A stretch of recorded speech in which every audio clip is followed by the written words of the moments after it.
It's time for Armchair Experts from the Fanny and Schmoes Bakery and Coffee Shop, which is located inside the Eisenhower Library at 4613 North Oketo Avenue in Harwood Heights, Illinois, on the Windy City Hometown Entertainment Network.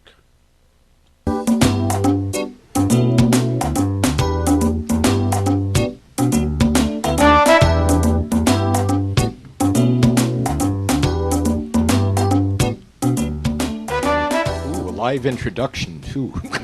From the Fanny and Schmoes Bakery and Coffee Shop, located inside the Eisenhower Library at 4613 North Oketo Avenue in Harwood Heights, it's time for Armchair Experts with the WRHS Ridgewood High School sports announcers, Jim Leon and Rich Massaro.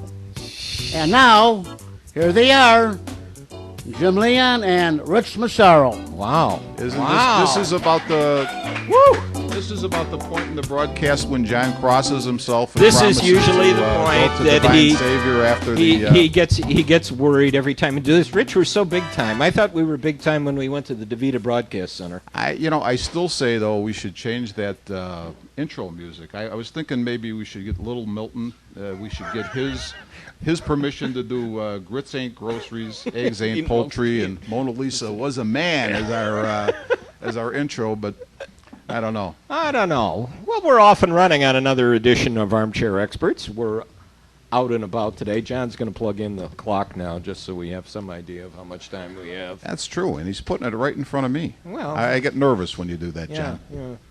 You know, you're happy today. You have the big earphones on. I don't have to suffer from earphone envy anymore. I'm so happy about this.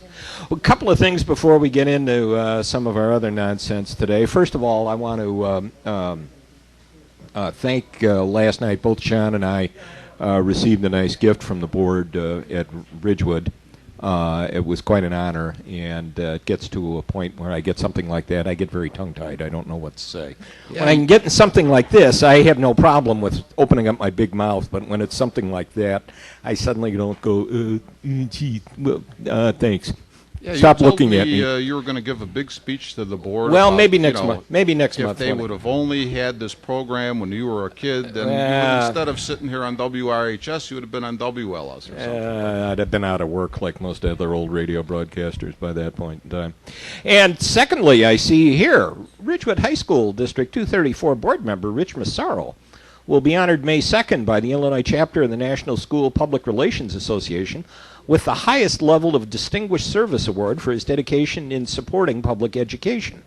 The Illinois Association of School Board also has recognized him as the longest-serving school board member in the West Cook region and one of the longest-serving in the state.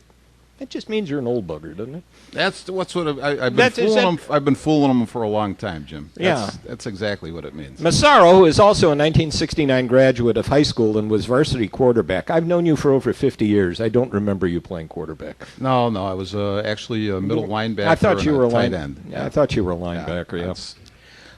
It was first elected to the school board in 1972, except for a brief interruption in service from 2004 to 2007. He has participated in the governance of the district for over 40 years. He is the board's vice president, an office he has held off and on throughout his tenure. Congratulations, my friend. That just ruins, Now I want to screw off on the broadcast. Now you're making me sound like... Now you don't know what to say. Now you know how I felt last night with this. Suddenly I know what to say. Let's you get know Stephanie up here and I think so. But Let's bring Stephanie. I have to tell you what. We got to set some ground rules here before we get her up here. Okay. Yeah.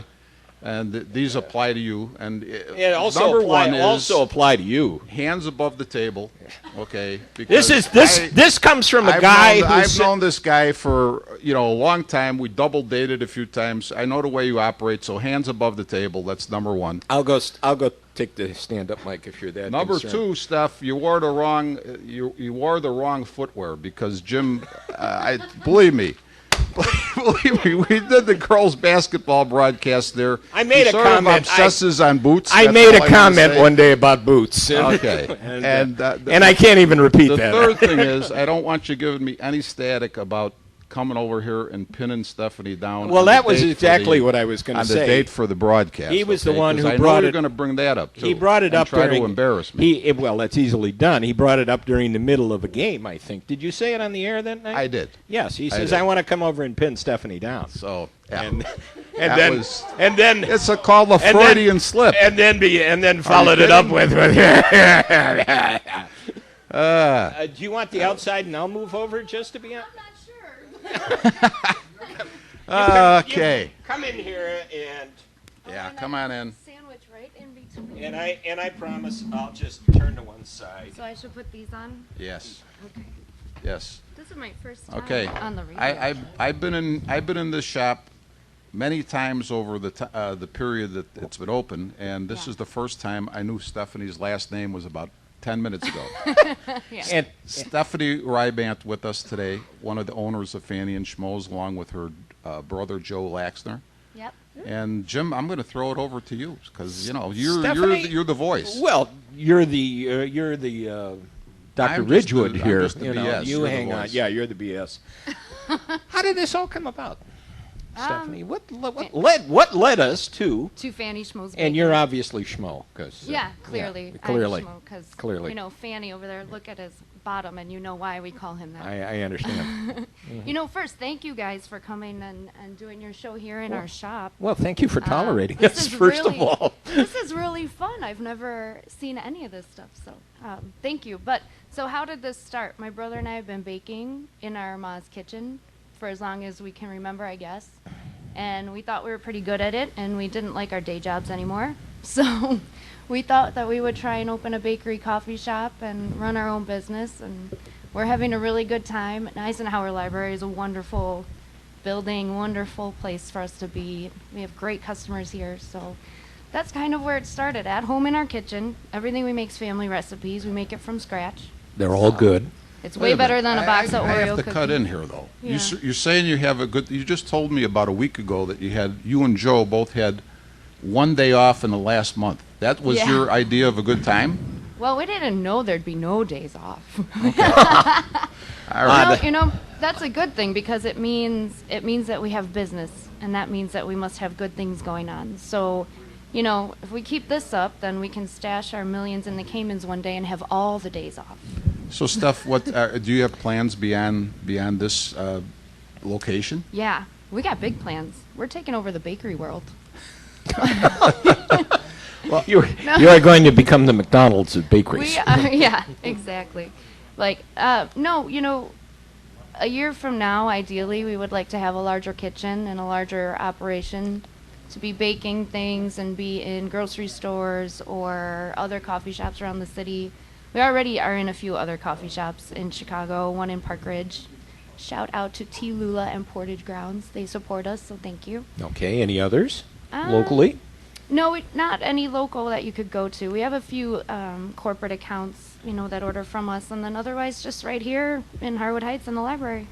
Okay, Steph keeps doing this because I can see that she's nervous, and I keep promising her a fifth of 2 gingers. So I was Yeah, does thinking that I come should have today? actually bought that Why- before the show, Typical. and we could have put Typical Massaro. Yeah, Oh, well, I should have done it. we could have Yeah. put that in some of the coffee, and then we would Oh, have eliminated some of the nerves. I just, We'd have gone. I We'd have hope gone the- through. It'd have been all armchair experts all the time. Rich, it's not you that makes me nervous. It's this guy. Jim over I here. figured I don't that.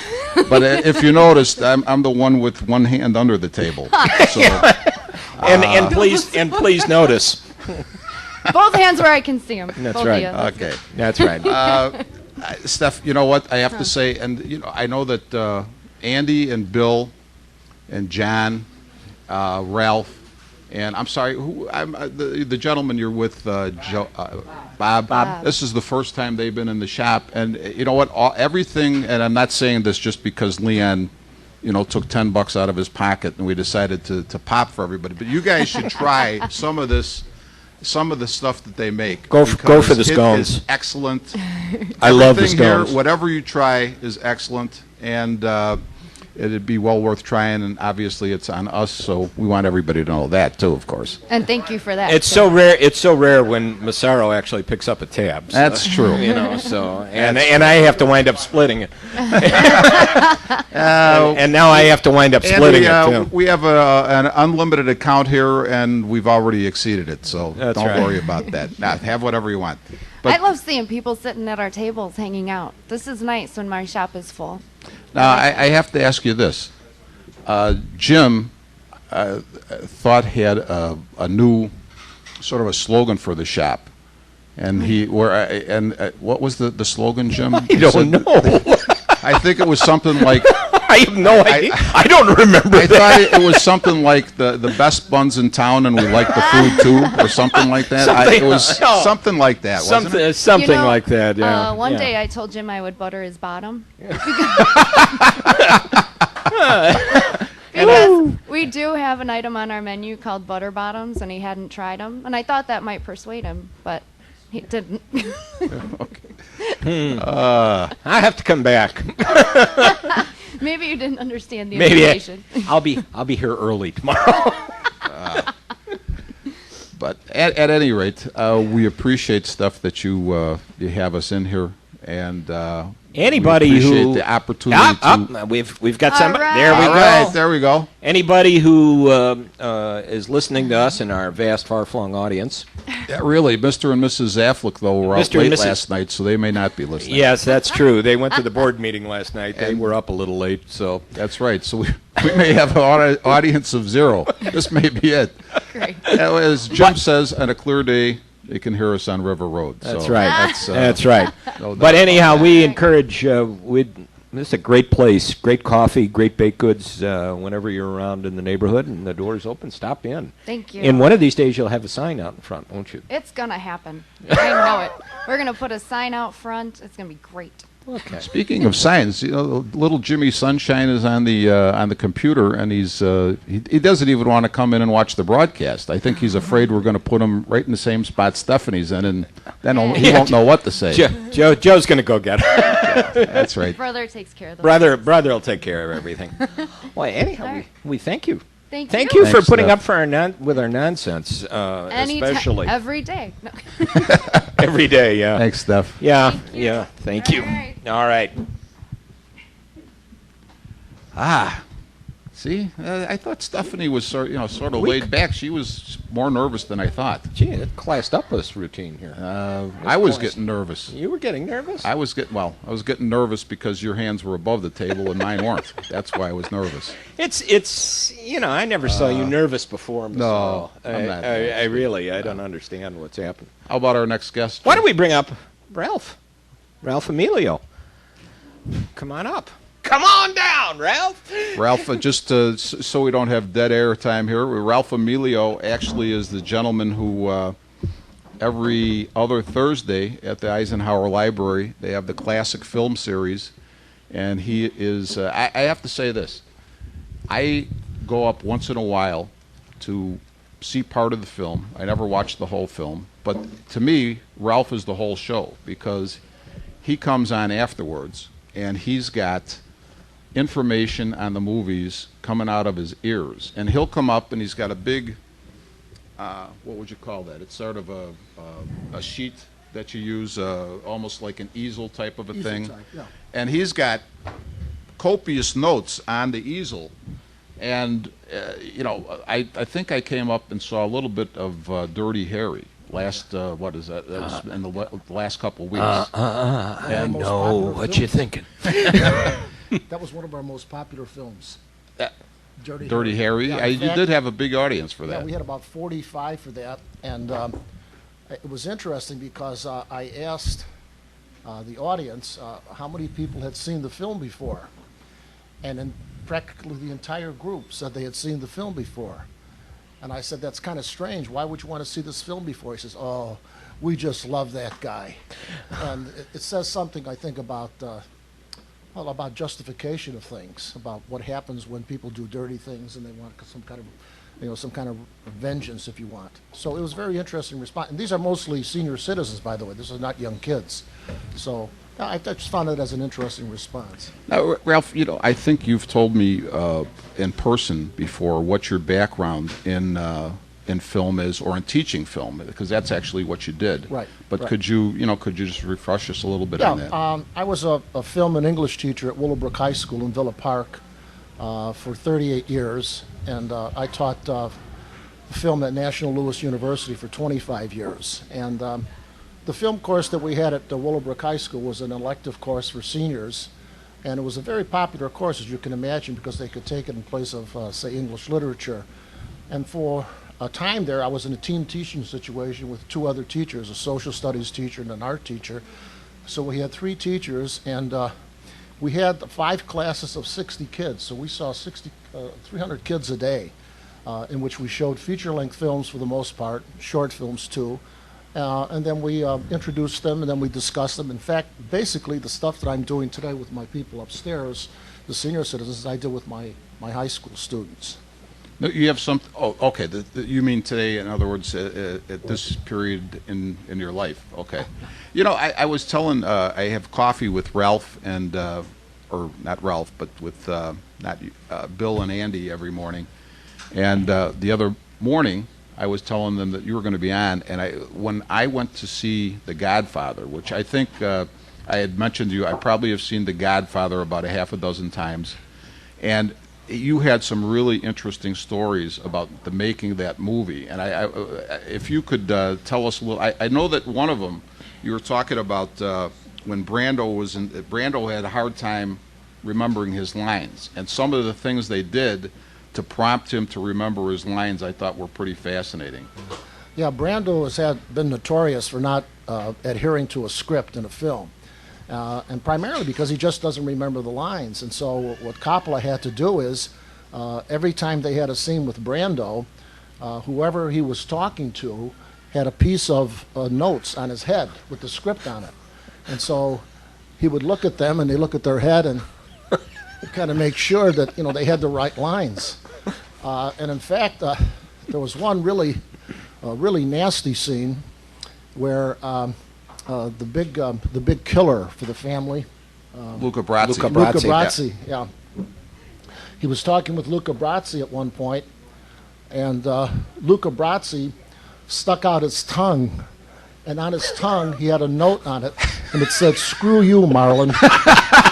And Brando just broke up entirely with that whole scene. And so they were doing that kind of stuff throughout the entire film, with characters like Robert Duvall and Al Pacino. So they just had a ball with and Brando went along with making fun of the fact that he just couldn't remember the lines. I mean, he was just notorious for that. And so they had all kinds of scenes where, in some cases, they had gigantic boards in the background with the script on it too, so that he could read the lines so that they would get it straight. So it was kind of a fun kind of thing. Brando often jokes about it when he talked about the film.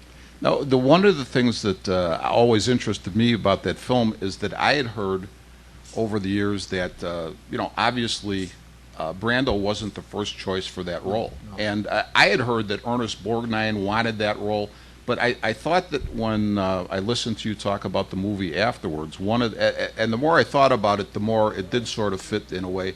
But I was really surprised. Wasn't Laurence Olivier was one of the people they were actually considering for that role? Yeah, they just had a huge number of people because it was such a significant role in both in the novel, of course, and then also in the film too. It was the kind of book when you read it, you were casting it. Yeah, you were casting it as right. Exactly. Yeah. One of the problems with Brando was that he had just bombed on Mutiny on the Bounty. Oh, it was a horrible movie. Well, he just refused. Louis Milestone was one of the directors on that film, and he just refused to do anything of direction with Milestone. So Milestone, in that film, Mutiny on the Bounty, he just said, shoot the film, and then he would go off to the side and read the paper. And Brando was just kind of notorious about not adhering to the script, especially, and not adhering to the director. So he had a really bad name in Hollywood. Investors said, we just can't put all these millions of dollars in this film if we've got a guy who's just so unreliable. But Brando and also Coppola thought that Brando was the guy should be doing this film. And he fought like mad to get the producers to do the film. And seldom does a major actor have to audition? But Brando said, I will audition for this film because I want it so badly.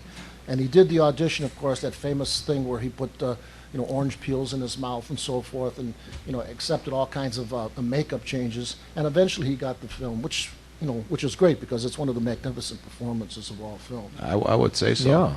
I was going to ask you, you're talking about Brando, and I don't know if you would mention this, but or I had just heard this some other place, but in the movie On the Waterfront, the scene, probably the one of the best scenes in the movie, when Brando and Rod Steiger are in the automobile, and Steiger, being his brother, is really faced with maybe bumping Brando off. That's right. And I don't remember who was Elia Kazan the director on that movie? Elia Kazan, right. Now, I had heard that Steiger and Brando didn't like the way the scene was going, and that they had actually gone to Kazan, and it was amazing because I guess Kazan wasn't really this type of director to take this type of advice, but they had said, you know what, let us just sort of do this on our own. Yeah, and but is that a factual thing? Yeah, that's true. That they adhered to the script generally, but they said, let us improvise.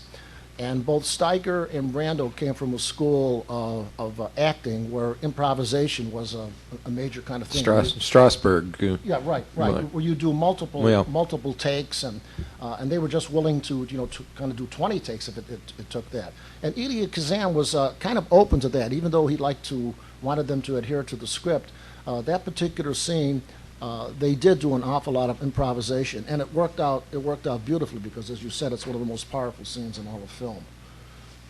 Definitely. Go ahead, Jim. No, I was going to say, no, if you want to finish your point, and then I wanted to talk about what's coming up. The only thing, when I talk about, because I talk about you a lot. I don't know if your ears ring, but I'm fascinated by what you do because I think you do a great job. But one of the things that I talk about is when I watch a movie, I'll just say it this way, straight out. I'm not looking for any other meaning in the movie other than the story the way I see it. But when I come up to listen to you talk, Ralph, I remember, I don't know if, I can't remember the name of the movie, but there was a movie that I saw part of the movie upstairs, and I think you had said that the guy who was credited with I guess the screenwriting of it, was not the guy who actually did the screenwriting. The guy who did the screenwriting was one of the guys who had been blacklisted in the McCarthy days. Yeah. And in that particular movie, you had pointed out, different things, scenes with shadows and what they signified. You know what? I don't understand that thing. I think those things happen, but could you speak a little bit to? Do all movies have those types of things in them? I guess that's my question. To a certain degree, they do. I mean, a real work of art and film is a magnificent blending of the story, the content, the ideas of the characters.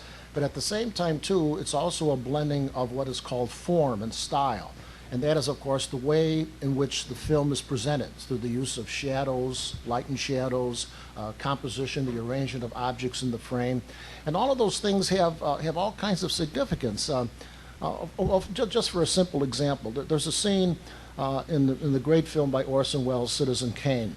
And it's an early part of the film where the young boy in the film, Charles Foster Kane, is going to live with a very stern taskmaster in New York City. And it's a sad scene because the mother sees that the father is not a good father, and that he shouldn't be raised here in Colorado, that he should be raised someplace where there's all kinds of arts and so forth in New York City. And he's being given to a person who's going to be his father, a very stern Eastern banker. And the mother is torn by this scene. Well, that's the situation. That's the idea. Well, visually, what Orson Welles did in that film was really kind of amazing. In the foreground of the film, there's a contract that she's going to sign over her rights to this man. And she's on the left side, and the banker is on the right side. And that's all in close-up, and the contract is like this, sitting in front of her. And then in the middle ground is the father who has lost his rights to the boy by signing over the deed to the silver mine. And he's in the middle ground, and he's standing up. And then way in the background, maybe 50 feet away from the foreground, is a window, And inside the window is a young boy, Charles Foster Kane, playing in the snow with his famous sled. And so what you have there visually is you've got the person whose life is going to be determined by this contract in the foreground, so your eyes are on that. But at the same time, too, you're also, through the magic of the film, you're also kind of concerned with the kid in the background. And he's totally captured. In a sense, he's almost framed, imprisoned already by the decision that's coming up shortly. And so in one shot, you've got foreground, major stuff going on, middle ground, the father being pushed out of the scene, and way in the background, the person who's going to be most affected by this is this young boy way back there. Now, that's not an accidental scene. No. That's a scene that was done by the director, Orson Welles, and also the cinematographer, Greg Toland, with masterful use of lighting. And instead of having cuts, close-up, cut, close-up, cut, close, in one single scene, you've got the audience, in a sense, mesmerized by what is happening here in this scene. And they're mesmerized by the beautiful composition of the frame. And so that kind of stuff in a film like Citizen Kane is very, very intentional. In fact, 75% of the film is set up like that before the film was even shot, all those particular scenes. And so that's very important, and it's important for audiences. They may not recognize that immediately. When I showed that film to my students years ago, they said, well, gee, what's so big about that? Well, then when you start to look at the scene carefully, you can freeze the frame and so forth, you start to see that there's a magnificent skill being used here by the director. Now, that's not in every single film. I mean, Sure. But in films that do stand out on the waterfront. I mean, that scene with Marlon Brando and Ron Steiger is just the two guys in the cab and two guys talking to them. So there's a lot of dialogue there. But the dialogue is being, in a sense, really expressed visually through the faces of these two magnificent characters. Thanks, Ralph. A lot of ways to tell the story. Oh, yeah. That's- A lot of ways to That's tell right. the story, and that's a fascinating thing when you watch film. You start to realize that. Interesting films coming up on the schedule, beginning on Thursday, May 1st, with Frankenstein. Frankenstein, classic film. One of the classics. Yeah. In fact, I found that some of the older films with the group that were showing film strips, they respond most favorably. Not only because they've seen the film once or twice before, but maybe based on that fact, they get to see the film maybe in a new light.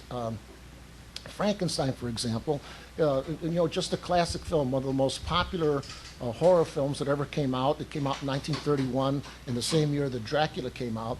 And in fact, the main character of Frankenstein was supposed to be played by Bela Lugosi in that film, but he declined that because he didn't get any good lines.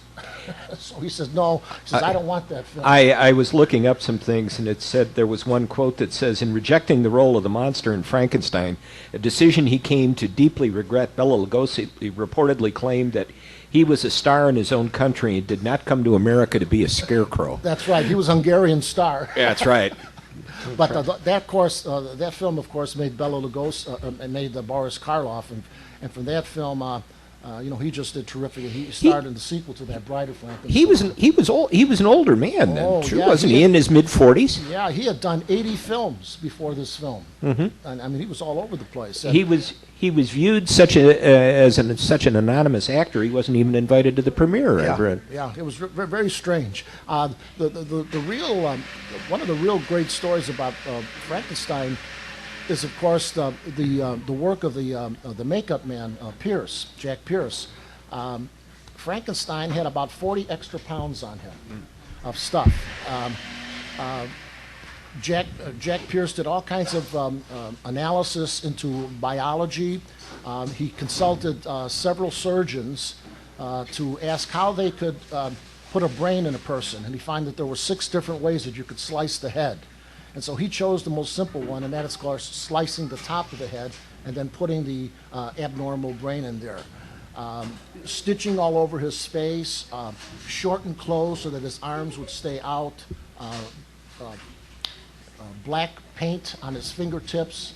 All these different kinds of things really made the gruesome character that Frankenstein is. And strangely enough, you don't see the Frankenstein monster until about a third of the film is over. You have Right. all this introductory stuff. Right. And when you finally do see him, you don't see him frontally. You only see the back of his head.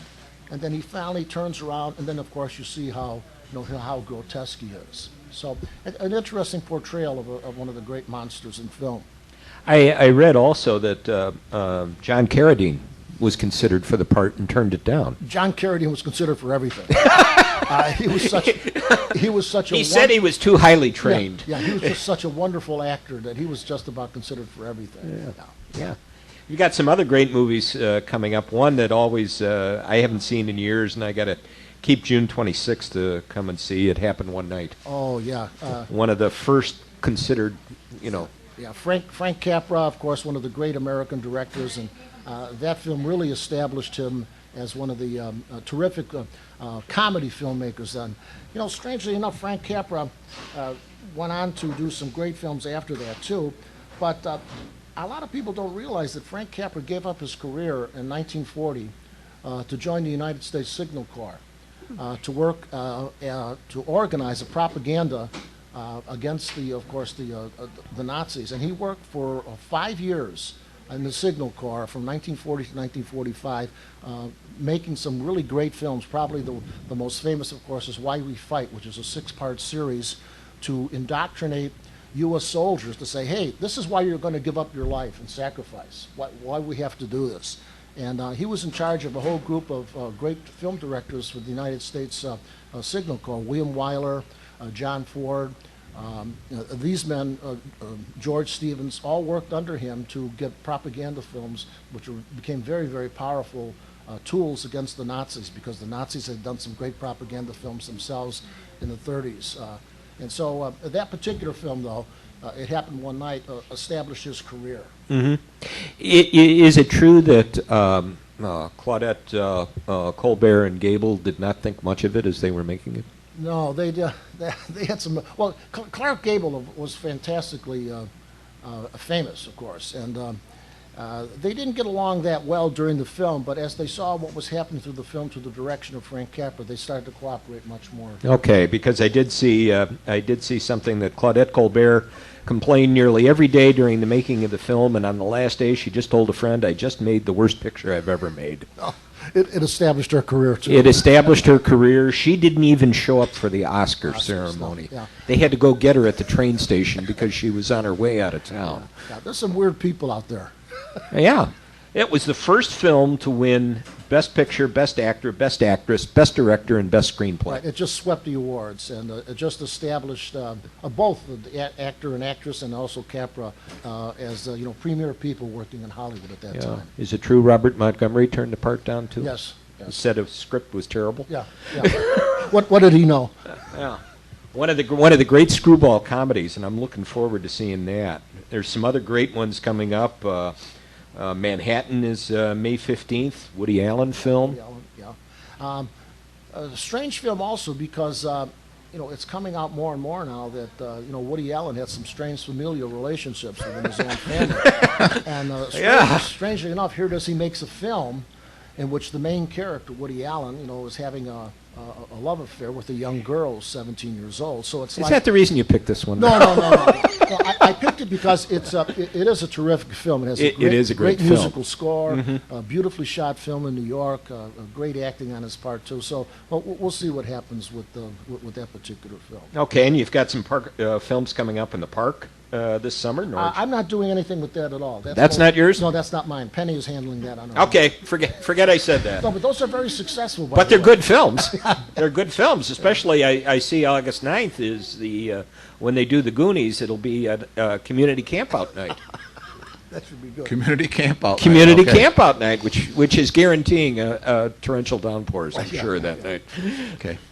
We are showing one of my favorite films, though, in my own series, and that's John Ford's The Searchers.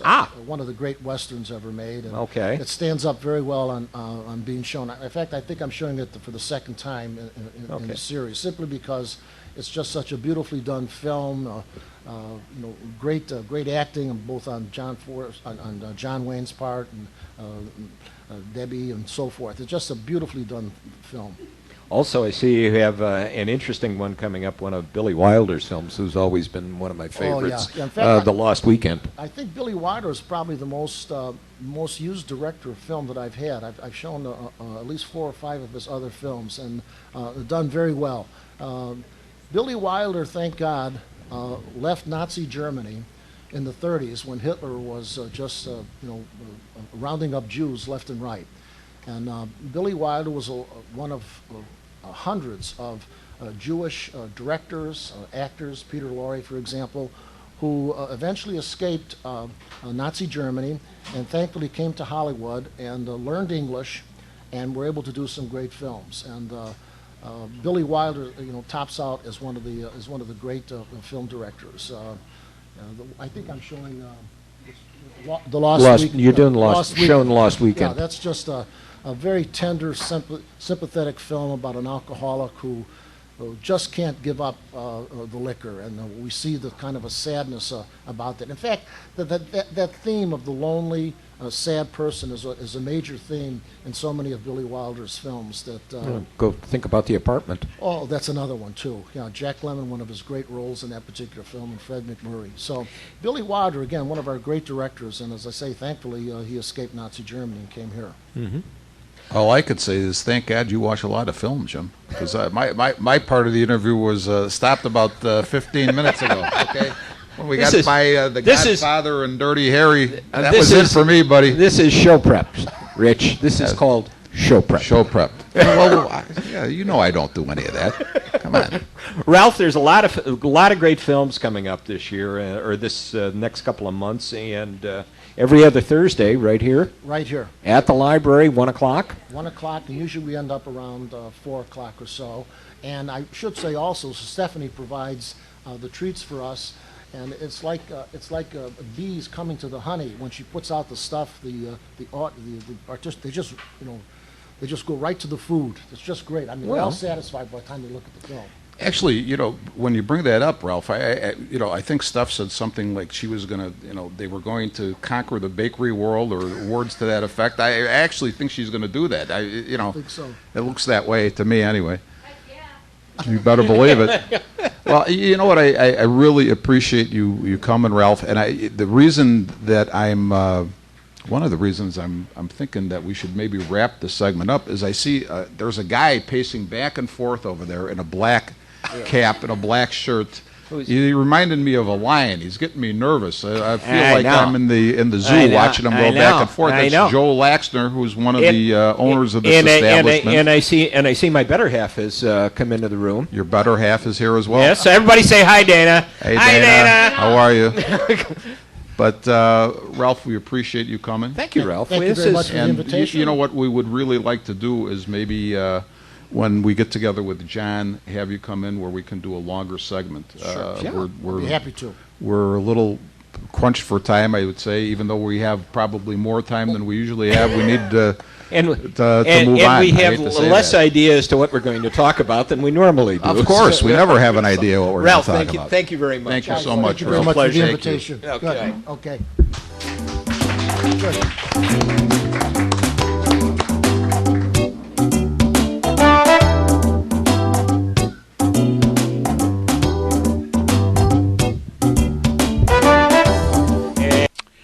You are listening to Armchair Experts on the Windy City Hometown Entertainment Network from Fanny and Schmoes Bakery and Coffee Shop, which is located at 4613 North Oquito Avenue in Harwood Heights, Illinois, in the Eisenhower Library. And now, back to Armchair Experts with Jim Leon and Rich Massaro. Yes, you're back. Shut up. Where's Joe? Hey, Where's Joe. Joe, are we going to get a couple of tunes out of you here, or Come what? on, Joe. I might be coaxed. Yeah, it looks like you really need to be coaxed. Talk to us for a few minutes here. What are you going to do? John's here. He's doing something. I don't know what he's doing. Oh, putting a better microphone. Better microphone. Now, where is Joe going to? You have it set up, or? Oh, I got. Now I got you in here. Okay. Okay. Now for sure, everybody's hands. Now, for Yeah, you sure, better there'll believe be it. hands We don't know above. about Joe's hands, though. Baseball cap's on backwards. He's serious about this now. He is. Serious about this now. You know, I sit and I BS with you guys so much. It feels like this is, my 10th or 11th time. I know. Well, I think one of the first conversations I had with Joe, I asked him, because you see the guitar sitting up here against the wall, so you know it's a musical place. But Joe, how many bands? I think you said you were like in 17 bands over the course of the year. Maybe not didn't you? 17. Simultaneously? From maybe about 14, I've been in. Oh, sorry. Just kill me for 3 bands, will you? No, it I wasn't just wanna know if 17. you- It was only 14. I just I'm want to know sorry. if it's all you play all at the same time. Yeah, one time we did, and that didn't go over. So. No, it was. No, none of them were, I wasn't a headlining act anywhere, but it kept me busy and in lots of trouble growing up, so. Now, if we had little Jimmy Sunshine here, you and he are in agreement at least about one thing. You are really heavily into bluegrass music. Bluegrass, I love, that banjo. The sound of a banjo, you can't be angry. You can't hear a banjo and be like, I'm in a bad mood. So you're telling us you're not an angry guy? I am Can we ask your furious. girlfriend about that? She'll have something And else if you to get say. angry, she says, "Take your banjo out, will you? Yeah. For God's sakes!" And I want to listen to this. Then things get misconstrued and Well, let me ask you this. Now, I thought we were, John. I thought we were set up where Joe could play for us here. What does that mean? I can- What are we It talking? means he's got there's the a thing. microphone right there. But I mean, if Joe wants to yak for a while, that's okay yeah, too. yeah. But I'm just saying, I'm looking for the microphone, and I'm with you fellas. So You're with. Oh hell, that's your first mistake. Yeah, really. That's your first mistake. Not having us lead you. Where do you see your business venture here with your? where do I see it? Where do you see it going with your sister? There's so many hundreds of possibilities of what we can do from here. And Bakery and bluegrass. Yeah, we want to provide delicious home cooked and home baked treats for everyone, but we also want to have it be a place where you can come and express your artistic output. Do something that helps you express who you are. So if you want to come here and draw a picture or play with our guitar that we have here for anyone to play. Or sit around at BS. If you want to sit around and cause the staff much anguish. No, we wanted to be a place where you can come and I like to, especially when I'm behind the counter, I always like to just make sure people are listening. Part of community and being able to talk and joke with one another is a big thing. So people come in and ask for a glass of water, and I'll say, yeah, no problem, it's $6. And then they ask for ice, and I tell them, oh wait, now it's $9. Jim, I was in here one day, and some kids came in, had and a $9 Joe glass of water? decided that he was going to pretend like he was the worker bee back there, and he put on some kind of an accent. Yeah, it sounds like this one right here. Yeah, and he starts. We talking have to these many kids. chips with chocolate chipping on the cookies in there. We have 200 scones at one time in the oven. You never know what's flying out of that one. I sound like Auntie Ranta. I honest to God, I went into the library, and these kids were out there, and they're going up to each other. Hey, you should see that guy in the coffee shop. You got to go in there and order something. You should see the way he's talking. But then when the next ones come in, you just play it straight. Hey, how you doing? I got to ask you, because I am, just the ultimate peacemaker here. But I have twins. I understand those sibling relationships. But I have to say, Stephanie gets a lot of the credit for this. But you are really the artiste back there with all the baking, I would say. Now, probably you both Well, both it's not be just mad at me. It's after also that. Alex, the amazing Mata. Alex, he's the back there with amazing me. Alex. Hey. All right, Alex. Alex. He's actually here before me a lot of the times, most of the time. So All of the time. yeah, But you and- really, what I like though, Joe? I'll walk into the place, and I'll say to Stephanie, Steph, you got any of that lemonade cake that Joe made, or the coconut cake? And she'll say, What coconut cake? Joe comes. He's a specialist in surprises here. I mean, that's why I say there's a really artistic side to Joe here. Sometimes you look around the kitchen, you say, I have a little bit of this, I have some of that, and I could either leave it. Turn it into something. I could leave it and let it go to waste, or I can see, what I can make from it. So, and a lot of the things that wound up being our best sellers, the cake cups and things like that, were old family recipes that either Steph or I or Alex and I would say, all right, how are we going to make this even better? How let's turn this upside down, squirt a bunch of raspberry sauce on it, and it's little things like that. And if we can have people walk out of here and say, I just had the best scone I've ever had, say it to someone else, that's the best advertising for me. So, well, you know what? I try to be as honest as possible, but I don't know if I've tried every item that you have, but I've tried close to every item, and I would say outstanding, every one of them. So thanks hats very off much. to you guys. Yeah. You do a great job. We put a lot of our you heart do. into it. So. Dana stopped in here during tax season, brought some muffins over to the office, and went Thank you. berserk. Went berserk. As soon as we had that, but I made sure I had the maple syrup pancake bacon thing myself. I grabbed that one right That's away. a good one. Yeah. We have a lot of people tell us, they have a piece of our pound cake or our coffee cake, and they say, this is just the way my grandma used to do it. And First thing that's one of the highest compliments. First thing I ever had in here was the cinnamon crunch cake. Yeah. And that reminded me of what my grandmother used to make. Well, we're doing something right. Yeah, So. exactly. Well, Joe, you know what? Would you do you actually have something that you have in mind that you would like to play for us? I could play a song. I haven't played it. I wrote a song when I was 18 years old. Is this during one of your angry moods? No, it's a really fun. It's a real fun sing-along song. It's called "I Wish Beer Was Free." And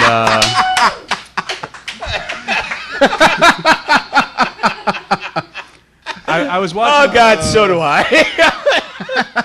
I remember being 18. I was watching some sitcom, and Dwight Yoakam was on, and he was a guest star, and he played some 3-chord banger song, and I went, I can do that, and I did, and I haven't played it in a long time, but I figure if any time, now's this is the time. This is the Would time. you play it for us, This Joe? is the time Thank with you. this group. All right. Well, if Really, you this would, is a good group to play it for. if you There's would no give doubt me about that. about a minute here to Yeah, right. tune up, and I'll be ready to go. All righty.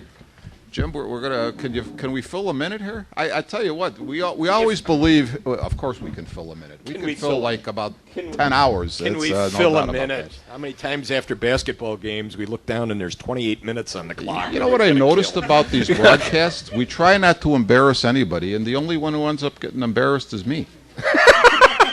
But I actually, why is that? I do it to myself most of the time. That's what it is.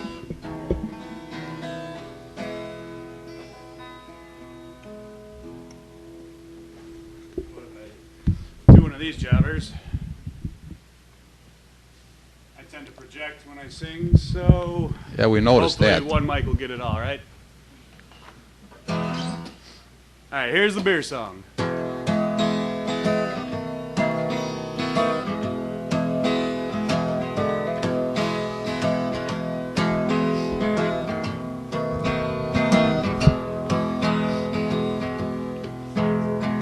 Oh, Lord, I wish beer was free. Lord, I wish that beer just grew on trees. I'd plant a garden of MGDs. Oh, Lord, I wish beer was free. I wish beer would rain down from the sky. I'd line all my glasses on the ledge outside. I'd pray for rain every single day. If beer is what was coming down the drain. All right, sing if you know it. Oh, Lord, I wish beer was free.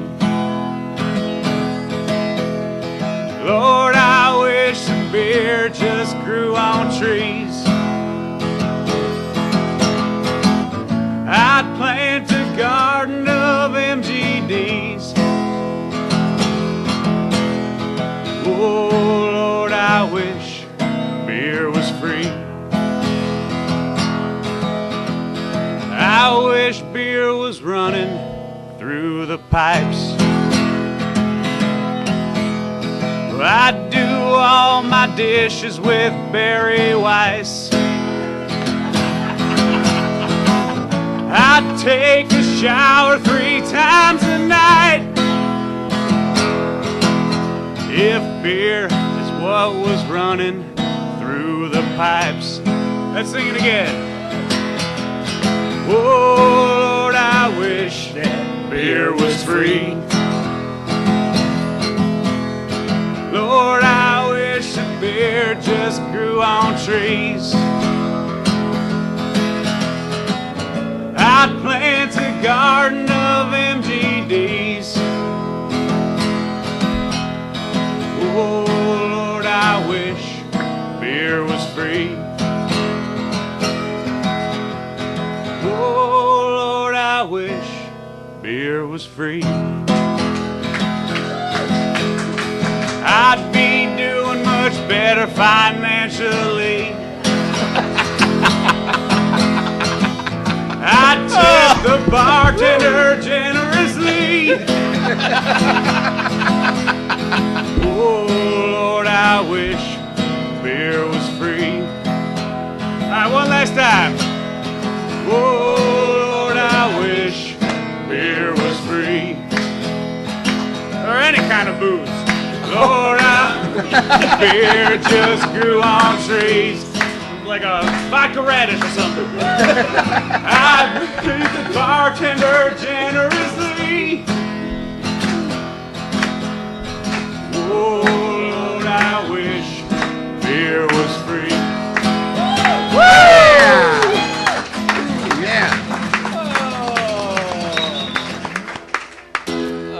I would be much better financially if beer was free. I Joe, think about that is excellent stuff. That was great stuff, Thank you Joe. very much, Joe. That was great. I quit drinking. Oh, sure, right. Till tonight. Till tonight. That's right. I've said that many a time. Oh, Lord, let me live, and I promise I'll never do it again until the next time. Until the Hawks are down in OT. Yeah, until the Hawks are down at OT, then we go to serious drinking. And we go to serious drinking. Well, and pass the cup around, Joe. yeah, Fred put the cup down for Put the cup down for you to pass around, Joe. Man. Oh, John, I think we just ought to just wrap this one up and send it to the Broadcast Museum right away. Oh, wait, we can't do that now. Oh, no, wait a minute. Whoa. As soon as he comes in and we notice him, little Jimmy Sunshine ran out of the He room. just ran out of the room. Oh, my goodness gosh. gracious. So, you know what? I don't know. How are we going to... Now we got to get serious. We do? Well, not really. No. But, Well, what should we begin with? Well, I hear there was a hockey series that wrapped up. there was a should we hockey start? series that wrapped up. It could, you know what? I'll tell you what, though. We have a guy in the audience here. I don't know if he's going to want to step to the mic, but he is a really down and dirty Hawks. I shouldn't say Down and dirty? He's a big Hawks fan. Let's put it that way. We have Bill Papish in the audience, and Bill watches the game. He knows the game, and I don't know if Bill wants to get up here and put the headset on, but he'd be a great guy to come up and talk about the Hawks. Just a fan. Nothing wrong with being a fan. No, that's true. Did you stick with him through the dark days too? Oh, I did. No, that's most important. It was tough. Because you've committed. You're committed to the Indian. To the Indian, and then he got fired. And he got fired. But, You know what I noticed, Jim, though? In the dark days, I would try to watch the Hawks game, and it was like I had become temporarily blind. I know Jim Matthews always tells me, you know, I can't watch hockey because I can't follow the puck. When the Hawks were terrible, I couldn't follow the puck. Now that they're good, I can follow the puck again. So I don't know if I was temporarily blind, if I was going senile, or what. But or they were just so bad. they were so bad you didn't even want to watch what they were doing. I think that was the point. It was like it was like Rosemary's Baby. It was so ugly you had to look. No, definitely. Yeah. It was. I think the thing that impressed me the most through this whole series was the fact that even down 0-2, there was never a sign of panic on this team. This was calm. This was a talented team. This team could just face anything. Well, I think maybe not Bill, but Andy could attest to this. That Jimmy left, and Jim's a big Hawks fan as well. And during the season we would talk, and Jim would say, you know what, the Hawks they're this many points behind the Ducks and this many points behind the Blues, and they're never going to catch up. And we would say, the Hawks have got a great team. And what I'm trying to say, Jim, really speaking to your point, the Hawks are a team that really they have characters an overused word. But they're like killers. I mean, they're all baby-faced killers is what they end up to be, because these guys, they don't panic. They stay with it. I'll tell you what, if I would have been on the ice in Game 4, we would have lost, because when the you can't skate. I can't skate at all. But that's Blues, obvious. You know what? The Blues went up. What was it? 3-2. 3-2. In the third, and I'm thinking, this is it. I mean, I've seen the Hawks pull off, do a lot of hockey heroics, but I said, this is it. And all of a sudden, Bickle scores with about 3-4 minutes left, and then we ice it in overtime. And I said, you know what, the Blues are pretty much through. And then when we beat them in similar fashion in Game 5 in St. Louis, I'm watching the interviews after the game. And Ken Hitchcock comes on, and I swear to God, I really felt bad for the man, because it looked like he was ready to cry. And I'm thinking, the Blues are going to come back and really fight in the sixth game. But you know what? I'll tell you, actually, I think they were shot. We had beat them. They were done by the time they got to Chicago. They put up a little bit of a fight for 2/3 of the game, and then we iced it. But I think that series was actually won there in that fifth game in St. Louis, and it was over by the time we got to Chicago. It really was. I think the spirit was out. Tays on the breakaway, and stick a fork in them. They're done. Now the next step is going to be who they'll get. It'll either be Colorado or the Wild. Well, you have the paper in front of you. I thought that they played Game 6 last night. It's tied. It's tied. They're going to a Game 7. The thing I'm wondering about, if we end up playing the Avalanche is a very fast team.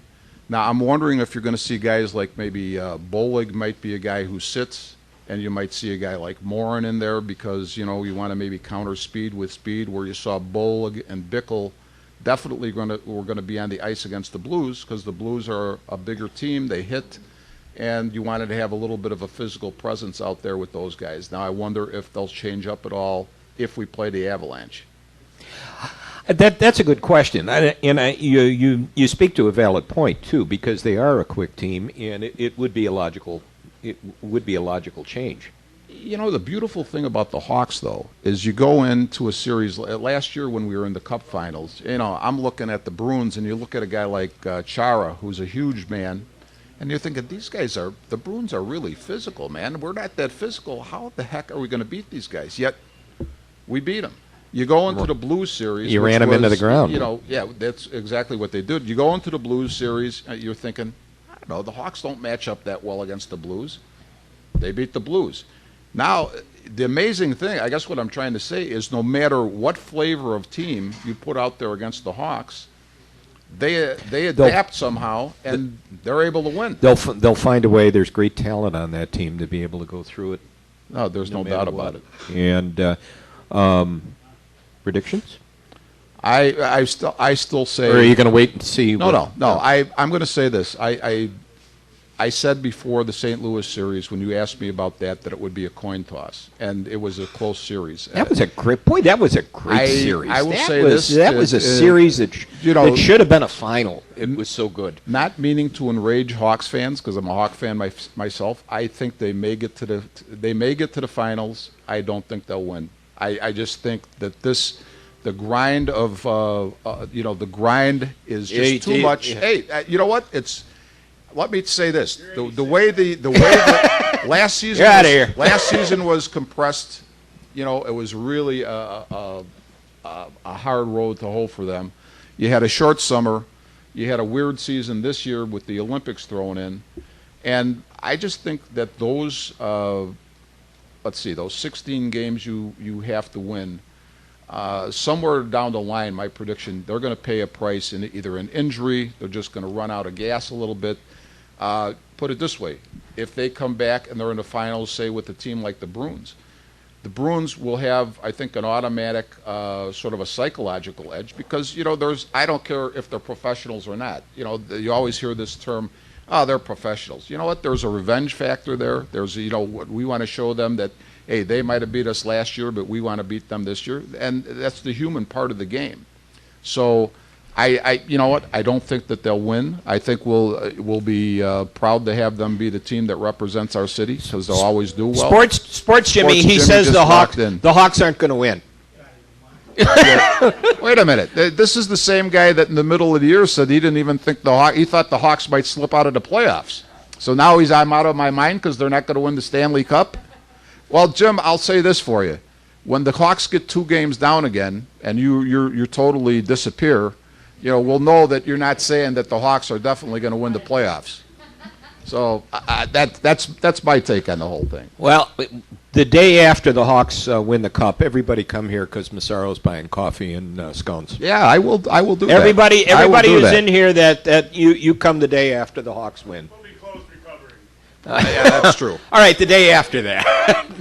But no, that would be my prediction. Everything's on Massaro that day. That's right. Well, you asked me also on that show. You asked me about the Bulls and where they were going to go. You were saying, you mean they're not going to make the Eastern Conference Finals? It doesn't even look like they're going to get out of the first round. They're not going to get out of the first round. What went wrong there?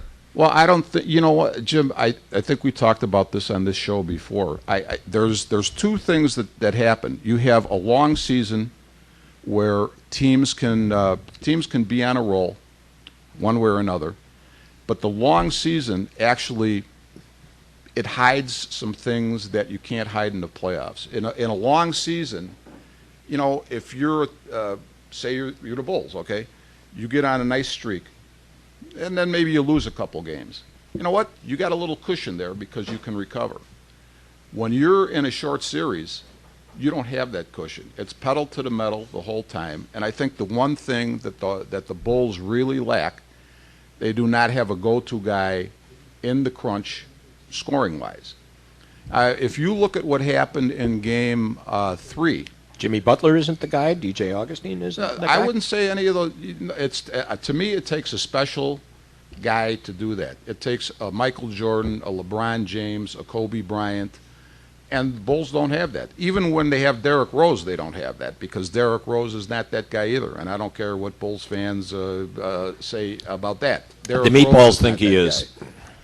But we got a break? We got to take a break. Let's take a break. We'll be back.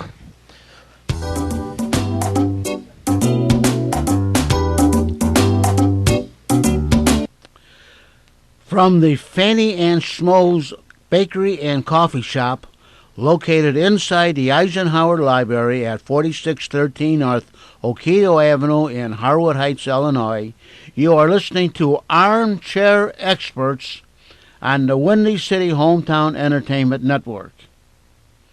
And now, back to Jim Leon and Rich Massaro on the Armchair Expert Show.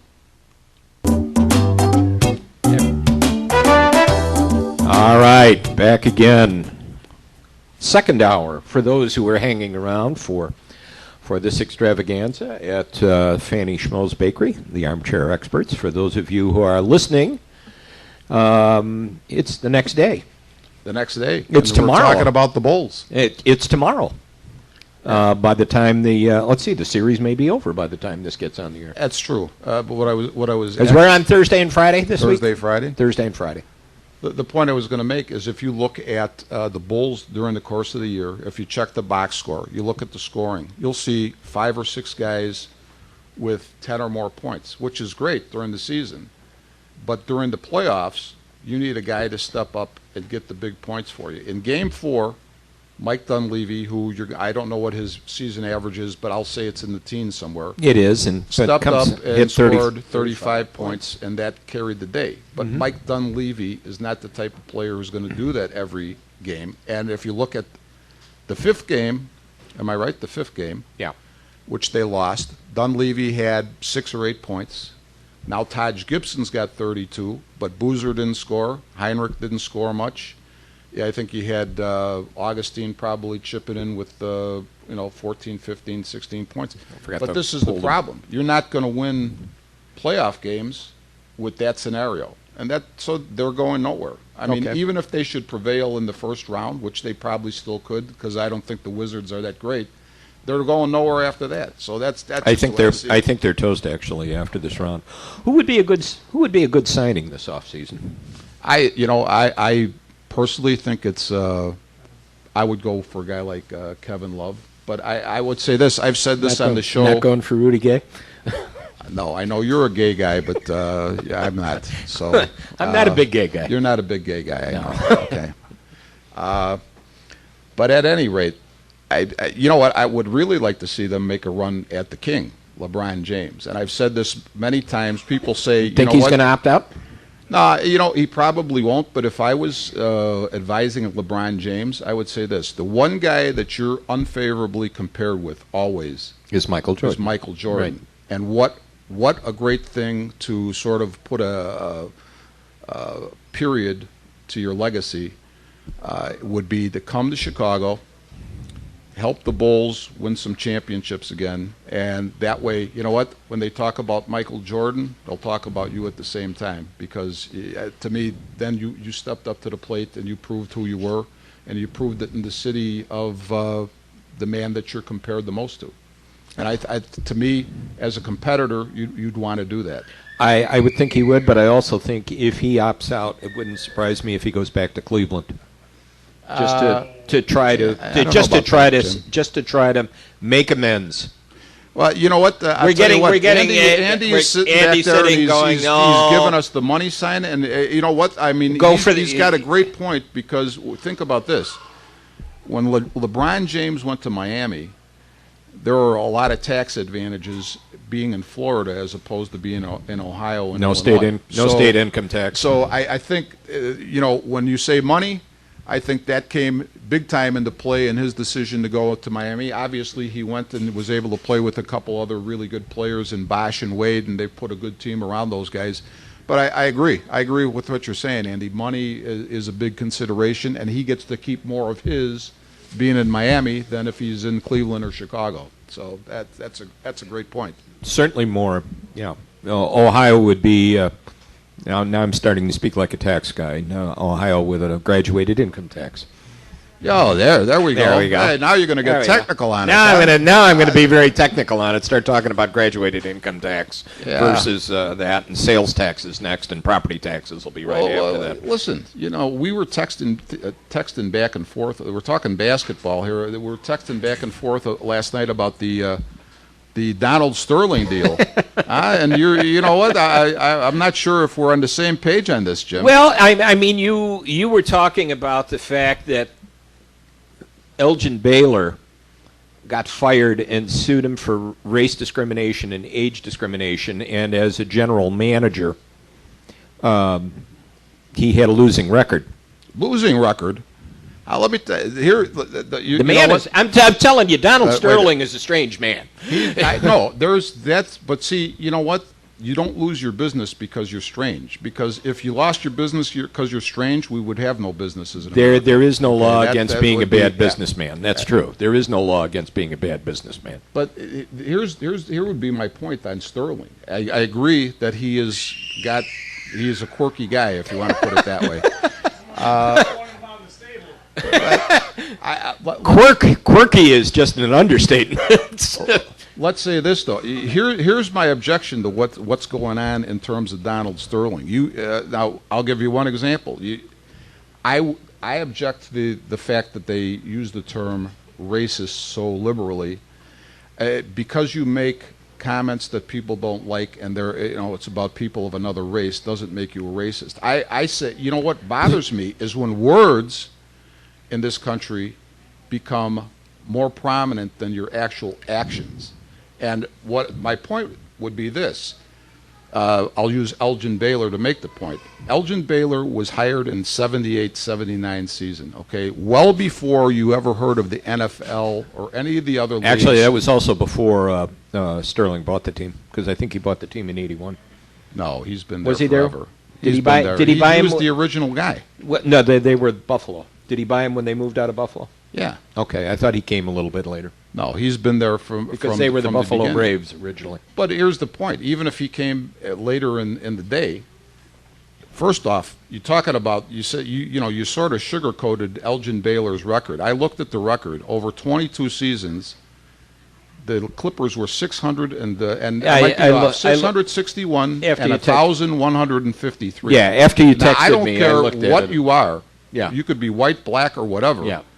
Most It general managers don't last it would- through a record like it, that. It would make you Okay. wonder. It really would make you wonder. I mean, after you texted me, I looked up his record too, and I agreed with you on that. But I mean, some of the other quirky things. Three top Clippers players, Sam Cassell, Elton Brand, and Corey Maggette, complained to him, meaning Elgin Baylor, that Sterling was bringing women into the locker room to look at the players, and once said to one of the women, "Look at these beautiful black bodies."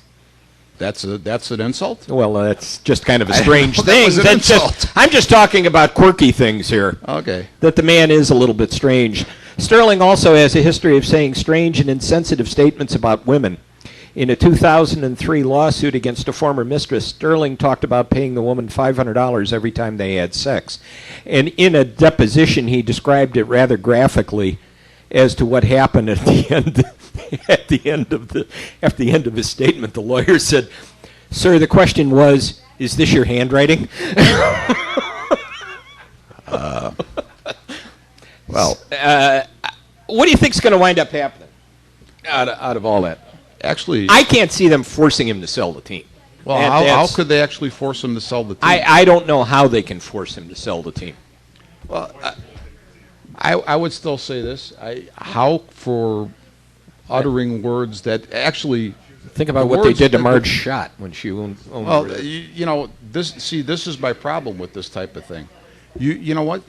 We're actually free speech in this country was made to protect speech that people did not want to hear. Okay, it was, and this was a private conversation. But I would say this: even if he said this publicly, he hasn't broken any law. He hasn't done anything like that. And I would say this: I think that the NBA has basically, I don't know what their bylaws are, but theoretically, I would say they have no right to try to strip him of his team. No, I don't think And they. here's the other thing. I would put a lot more credence into this big hoo-ha that's going on if all the critics, both political, because the political pundits are on this now, and sports, had ever said anything about Donald Sterling in regards to this over the period of time that he's owned this team. And you haven't heard word one or boo about any of that up to this point. No, and it's surprising how much in his other business dealings, in his real estate dealings, where there were some questionable things he did. Yes, there The was. NBA let it go. Oh, well, The NBA didn't say anything about that, but suddenly we have an issue with that. Interesting article I saw today, and it surprisingly shows the man being quite the libertarian. The NBA players, media, and grievance mongers such as Al Sharpton are up in arms over vile LA Clippers owner Donald Sterling's alleged racist remarks.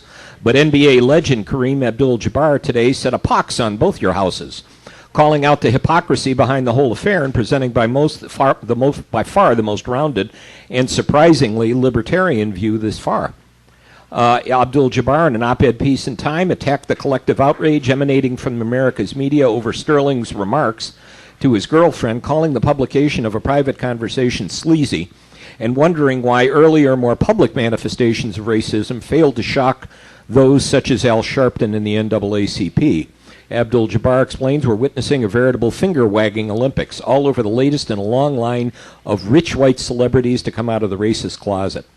Yes, I'm angry, Abdul-Jabbar admits, but not just about the sins of Donald Sterling. I've got a list. This includes Sterling's girlfriend, whose voice is heard on the racially loaded tape and who likely set the owner up. Man, what a winding road she led him down to get all that out, he mocked. She was like a sexy nanny playing pin the fried chicken on the Sambo. She blindfolded him and spun him around until he was blathering all sorts of incoherent racist sound bites that had the news media, whoops, I can't say this, Kevin will get upset, wetting themselves with glee. Yeah. Okay. He's taking both. He's saying, and I agree. A pox on both of you. Well, I was talking with Bill and Andy this morning, and we were. Could we say this? Here's an 81-year-old guy who's got a 30-year-old mistress. Okay, and she's talking on the recording about, or he's asking her not to bring black people to the game. Now, could it be as simple as this? Maybe she's hanging around with a guy who's obviously more her age, and I'm sure Magic Don. Johnson? No, well, I don't know. Is that who That he's was the complaining question. That about? was the complaint. Okay, Magic Johnson still That was would be the more complaint. her age. Okay, and maybe it's just a little bit of jealousy on his part. Oh, I'm sure it because was. his girlfriend, his gold digger, is hanging out with somebody besides him. Who maybe has more money than him? I don't know. You never know. You look like you want to say something. You're leaning forward. Come Andy, on. are you ready Come to on, get Andy. up here? The wife's going to take it anyways. Yeah, that's true. Yeah. And And it's surprised she hasn't already. But she'll take it. She's suing the girlfriend, too, by the way. There's a lawsuit. He's going to be out in Yeah. the office. She'll take it over. Yeah. And it's going to stay in the family. Yeah. And everybody's happy. Especially the wife. Especially the wife. She's going to want, and you know what? I don't feel sorry for him because, gee, what if they really do make him sell the team? This is a team he bought for $12 million, and what is he going to make out of it? $600 million, $700 million? $680 million. Something like that. To it. I'm really not feeling. I'm not feeling terribly sorry for him if they have to sell the team. No, but they got to make a move quick because the sponsors are already dropping. The sponsors are falling away. State Farm has dropped them. And oh my God, the Village people said you can no longer use any of our music at the Clippers games. That is one of the biggest things that just says no more YMCA. Gee. the herd mentality is at work, and all the gutless wonders are stepping up to the plate, Jim. They have their say. So, I personally, I think the man has got. Has Donald he still Trump, he still has Donald has Trump he still opted has in? the right to speak as he wishes, and I don't really see that it's a really fair exchange for a few words, ill-advised words that you actually lose your business. I think I'm wondering what the girlfriend's motive was. But I would say it's Through a all pretty this. sad state. Other than that, I mean, besides that, What else is there? Was she dumped to go back to the wife because the wife went? The wife knew about it. Yeah, that's true. They used to sit across court from each other. That's right. So she knew. Yeah. Yeah. Well. You could pick up a corporate sponsor from Viagra. There you go. I like that. That's it. Viagra. That's it. What should we go on to next? I don't know. How about the Babip? How about the Babip? We gotta go. We You gotta talk about the Babip. The Cubs can't do anything right. Anyway, no matter what. But So that means you want to talk about the Babip? well, we'll get to the Babip in a minute. Okay. But I mean, I love this. Do you think Sosa should have been invited to the party? Of course, he should have been invited to the party. Well, Wow, then- are you kidding me? You know what? Would they have cut him a piece of the? I think Would I'm they have about- cut him a piece of the cake that they I wasted? think I'm about to say that this show should change from sports to politics, because the hypocrisy in sports is getting as bad as it is in politics. Oh my God! You know, Sammy Sosa, when he and Mark McGwire were in that home run race, whatever year that was, 98? 98. I mean, you know what? The sports Saved the writers game. couldn't get enough of it. The fans couldn't get enough of it. The owners loved it.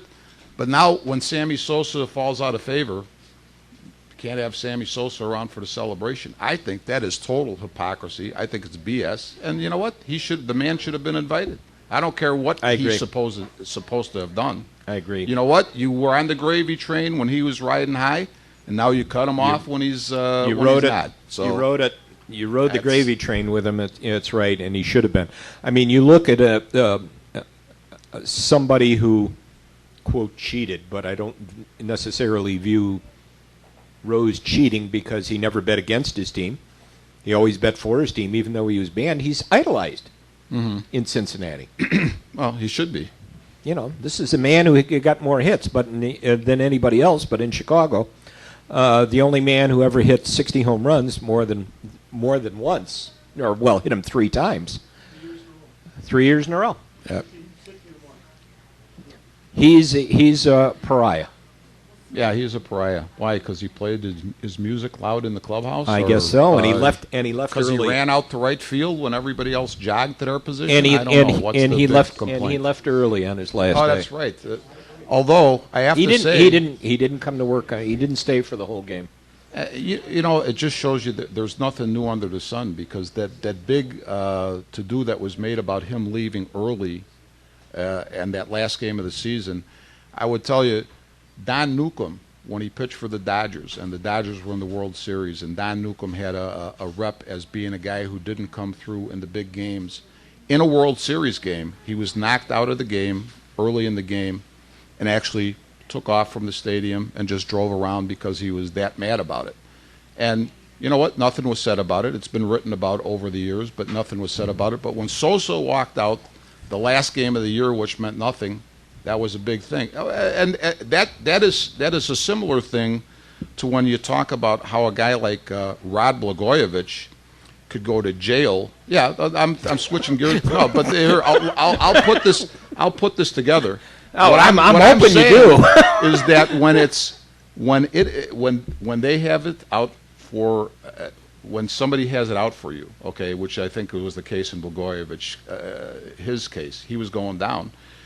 The whole thing with Sammy Sosa is they wanted him out, so whatever excuse they could make to, whatever they could blow up to make him look bad is what they took, and that's what they used, and that was their excuse to let him go and get him out of town. Just because he left it's early. The same thing. Just because he Did left early. you ever hear the story Jay Johnstone told about wanting to leave early on the last game of the season? No. He asked the crew chief, "Can you run me? Can you throw me out?" He says, I'd like to get an early start, and I got a long drive back home for the season. He goes, "Jay, I can't do that kind of stuff. You know that." He says, first pitch of the game, he called the ball. I yelled at him. I just said from the dugout, "Boy, you missed that one." He looked at me and he goes, "Johnstone, you're out of the game." He said, "Thanks. I'll see you in the spring." I love it. I love it too. I saw an interesting quote here. I think I shared this with you the other day. I'm worried about Hawk Harrelson. I'm not. I think the man's losing it. I really think the man's losing it. He lost it a long time ago. Well, I think it's even worse. I'm not here. even sure if Hawk ever really had it. I'm not even sure, but this was from a week or so ago. Chicago White Sox announcer Hawk Harrelson turned up on Chris Mad Dog Russo's MLB network show High Heat yesterday, and things went pretty much exactly as you'd expect, with lots of talk about Carl Yastrzemski, Tony La Russa, and this year's purportedly dangerous White Sox squad. There was also the following, one of the more Hawk Harrelson monologues ever. "Well, in '68, it was all because he has, and I had over the winter, I had dedicated myself to. I said, I'm going to stick it up Carl's behind in 1968. And that was my motivation, and I was just going to go ahead and play as hard as I could. And things worked out pretty good. In fact, I was going for the Triple Crown until I got the hemorrhoids." Okay. There we go. Hawk? That's Hawk. Once a pain in the butt, always a pain in the butt. I agree with you. Hey, getting back to the Cubs, somebody tell me, when is it going to be safe to actually watch this team again? I'll tell you. When is it going to be safe? When? We have. Is it ever going to be safe? Is there hope? No. Everybody, no. We all know. 2 years. Can we get a show of hands on that? Can we have it? All right. Who says they're going to make the playoffs before 2016? We have my God. 3 say they're going to make the playoffs before 2016. I'm an optimist. You're an optimist. Okay, so we're looking at 15. We're looking at 15. Sure. Okay, 15. Oh, Jimmy's Jimmy, going back. he's Jimmy's in a going quandary back. over there. Jim, you want to retract that? You're retracting it? You're retracting it. Okay. Okay. So, but will they make the playoffs if they get Jose Abreu?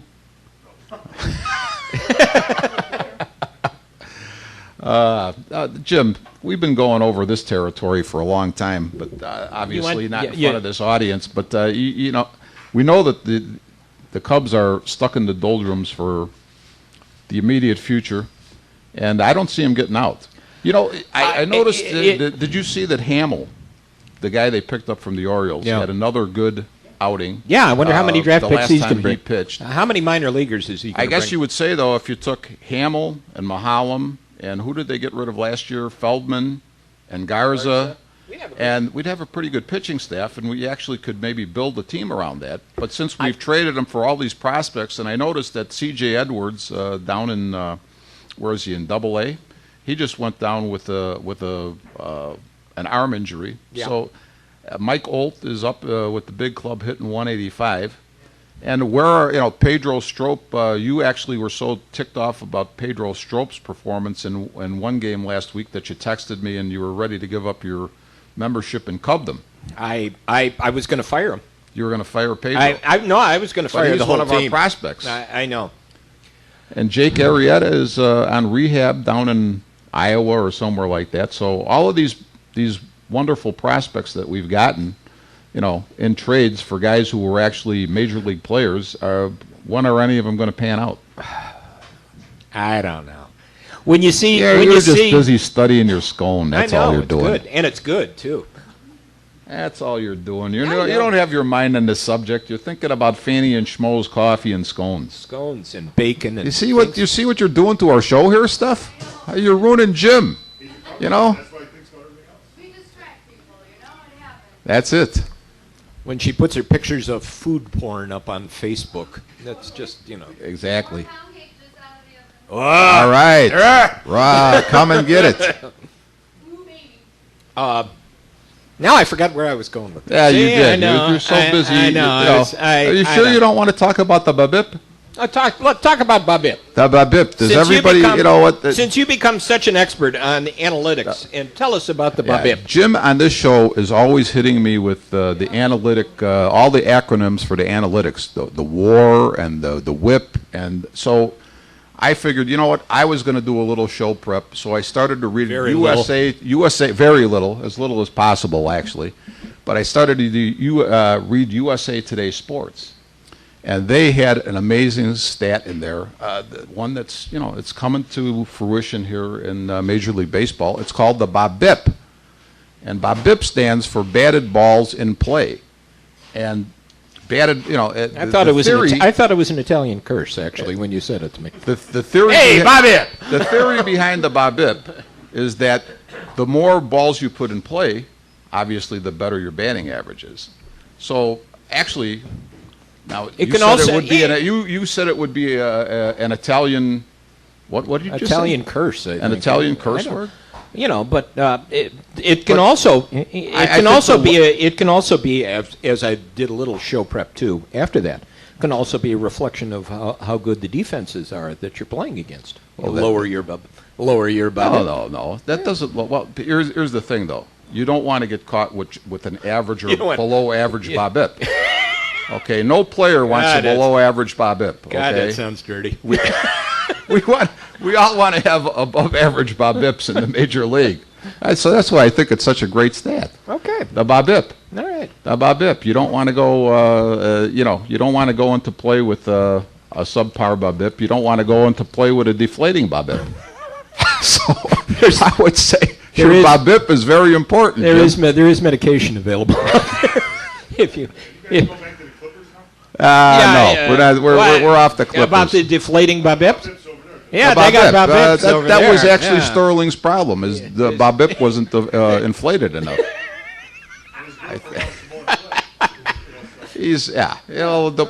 Not enough BABIP. I don't know. So what about the Sox, James? I don't know. What about the Sox? Jimmy is, he came in and he gave me chapter and verse on Jose Abreu the other day. What a great job Jose's doing. I heard him say as I walked in, 10 homers, 31 RBIs. Record for the month, wasn't it? Or a rookie record or something like that? Yeah. 10 home runs, 31 RBIs. Are we going to get his a plaque ready for the Hall of Fame yet? Or what? We're going to wait until the All-Star break for that? Yeah. Well, you know what? I have to say, it's a long season, and pitchers can adjust. So he's off to a great start. He looks like he's going to be a great prospect, but I guess you just have to take a wait-and-see attitude on that. It's a good ball club. It's a surprisingly good ball club. Well, you know what, they're fun to watch. I have not watched them enough. I will admit that, and I have to start paying attention a little bit more because obviously I'm not getting any what? Thrills on the north side. Well, I think last year when we talked about this and we said which team we thought would recover quicker from two really bad seasons, I think that we agreed that the Sox were the team that was going to bounce back quicker than the Cubs. So and so far, I think that's been the case. I mean, the way the Sox have done it, really concentrating on the major league team, plus the minor leagues, where the Cubs have essentially ignored the major league team and tried to develop from the ground up. In the long run, that may make you a contender, but you're going to really aggravate drive away your fan base. Well, Andy, did you say that the bleacher seats for some of the Cubs games were going as much as $80 a pop? For the Yankees, $71 for the bleachers when the Yankees come. $71 to all sit right, in the Yankees. Yeah, but you're not going to see them supposedly. Yeah, if you got a draw, but I mean, I have a friend who's trying to sell some of their seats, and they have a season plan, and I'm not spending $94 to sit in a grandstand for 2 tickets. But you get a deal, $8 a beer. Oh, all right. There you go. All right. Well, then I think we better go. So I would say that anybody who pays to actually see the Cubs, I'd have to wonder about their sanity. They have season tickets too. See, you know what is their season ticket base? Well, I know of at least 2. I know of at least 2. I thought I had heard their season ticket base is about 25,000. It has gone down. At one point, I remember a number of years ago spending 8 hours online trying to buy tickets for opening day, and still never got on. Never was able to get them. And while I'm there, I had signed up to go on the waiting list for season tickets. And I believe my number was something like 36,400 ahead of me. And I followed up at the end of the year to see how many spaces I moved, or a year or so later, how many spaces I might have moved, and they told me they didn't have any record of me ever applying for season tickets. However, 2 years ago, I got a postcard in the mail inviting me to, you've finally come to the top of the list. Come on down, pick out your seats. Yeah, that's right. For sure. That's right. I was busy that day. And I've never heard from them since.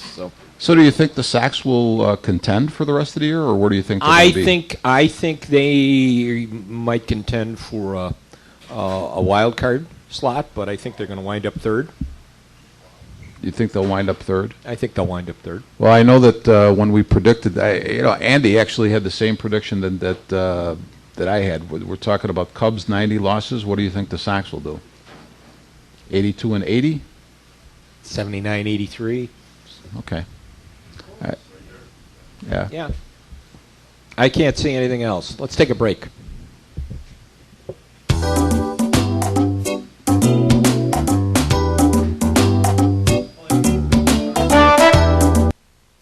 You are listening to Armchair Experts on the Windy City Hometown Entertainment Network from Fanny and Schmo's Coffee and Bakery Shop, located in the Eisenhower Library at 4613 North Oquito Avenue in Harwood Heights, Illinois.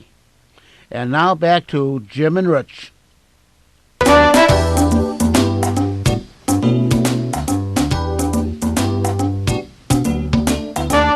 Back again, Armchair Experts, Leon and Massaro, like it or not. We're at Fanny and Schmo's. Woo! All right. Our hostess, Stephanie, putting up with our nonsense as she does every time Rich and I walk in here. We love it. She loves it. Somebody does. Somebody does. I had a thought and it disappeared. That's not unusual either, I know. especially at your age. I know. Oh, I mean, I know. I am much older than you. yeah, you are. That By at two- least a week or two. At least a week or so. Interesting thing, noticing that the Bloomberg's Business Week rated all major league teams, all the major sports, all the franchises, as to how they were the smartest spenders in sports. And guess who came in number one? The Blackhawks. Yeah, you're looking at the headline. No, I saw the thing on the Blackhawks game. Oh, Actually. okay. Who came in last? The Cubs. What does Can't that tell fool you? me a bit, can you, Jim? Where And do you I- say where I did- don't do any show prep. Where did the White Sox Oh, my come? God. Where did the White Sox come in? I don't know. Somewhere in between the Cubs and the Blackhawks. Oh, you're so smart. God. 112. 112. Okay. The bottom five with the Cubs included the Edmonton Oilers, the Washington Wizards, Oh. the So Minnesota Timberwolves, and the New York Mets. that's going to make the Bulls fans feel better. That'll make it. And the Bulls were ranked number 27. Now, the top 5 teams, if I remember, were the Blackhawks, the Cardinals, the Bruins, the Patriots, and the Rays. Yes. Yeah, My gosh, you did Those- do show prep. I did. I actually, yeah, I just have a good memory sometimes, once in a while. Something.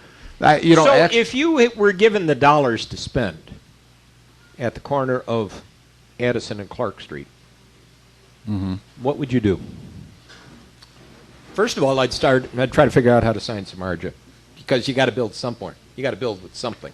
You know what, though, Jim? I got to disagree with you a little bit there, because they're so far down this road, they might as well keep going with it. You know what? Oh, thank you for brightening up my whole day. No, I mean, Yeah. I don't think they have any other choice than to keep going the way they're going. The other thing is, it would depend. Do I have more money than the Ricketts have to play with? Because I don't think the Ricketts really are I don't think they're financially well.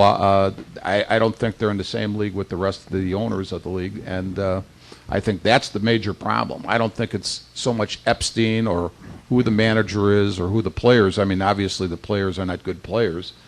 But I think the problem is that the Ricketts family really does not have the money to run the franchise the way it's supposed to be run.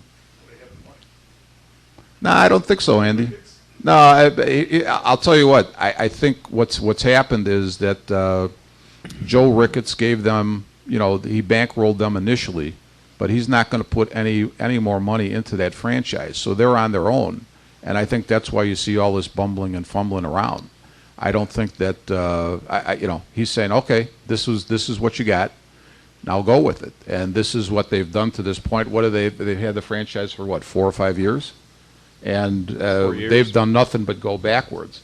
And it really ticks me off when you see major league players, major league caliber players, especially pitchers, that they've just jettisoned for these so-called prospects. And I don't see one bright spot as far as any of the prospects have gone yet. I mean, we just talked about C.J. Edwards, who's injured, Arrieta, injured.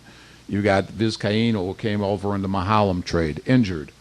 Mike Olt was injured when he came. He's hitting $185 with the big club. Strope, they've used him. He's probably been the one guy they've used more than any of the guys they've gotten back, but relatively ineffective. So where are they going with this whole thing? That's the problem. We keep hearing about Baez. We keep hearing about Solar, and we hear about some of the others. Alcantara.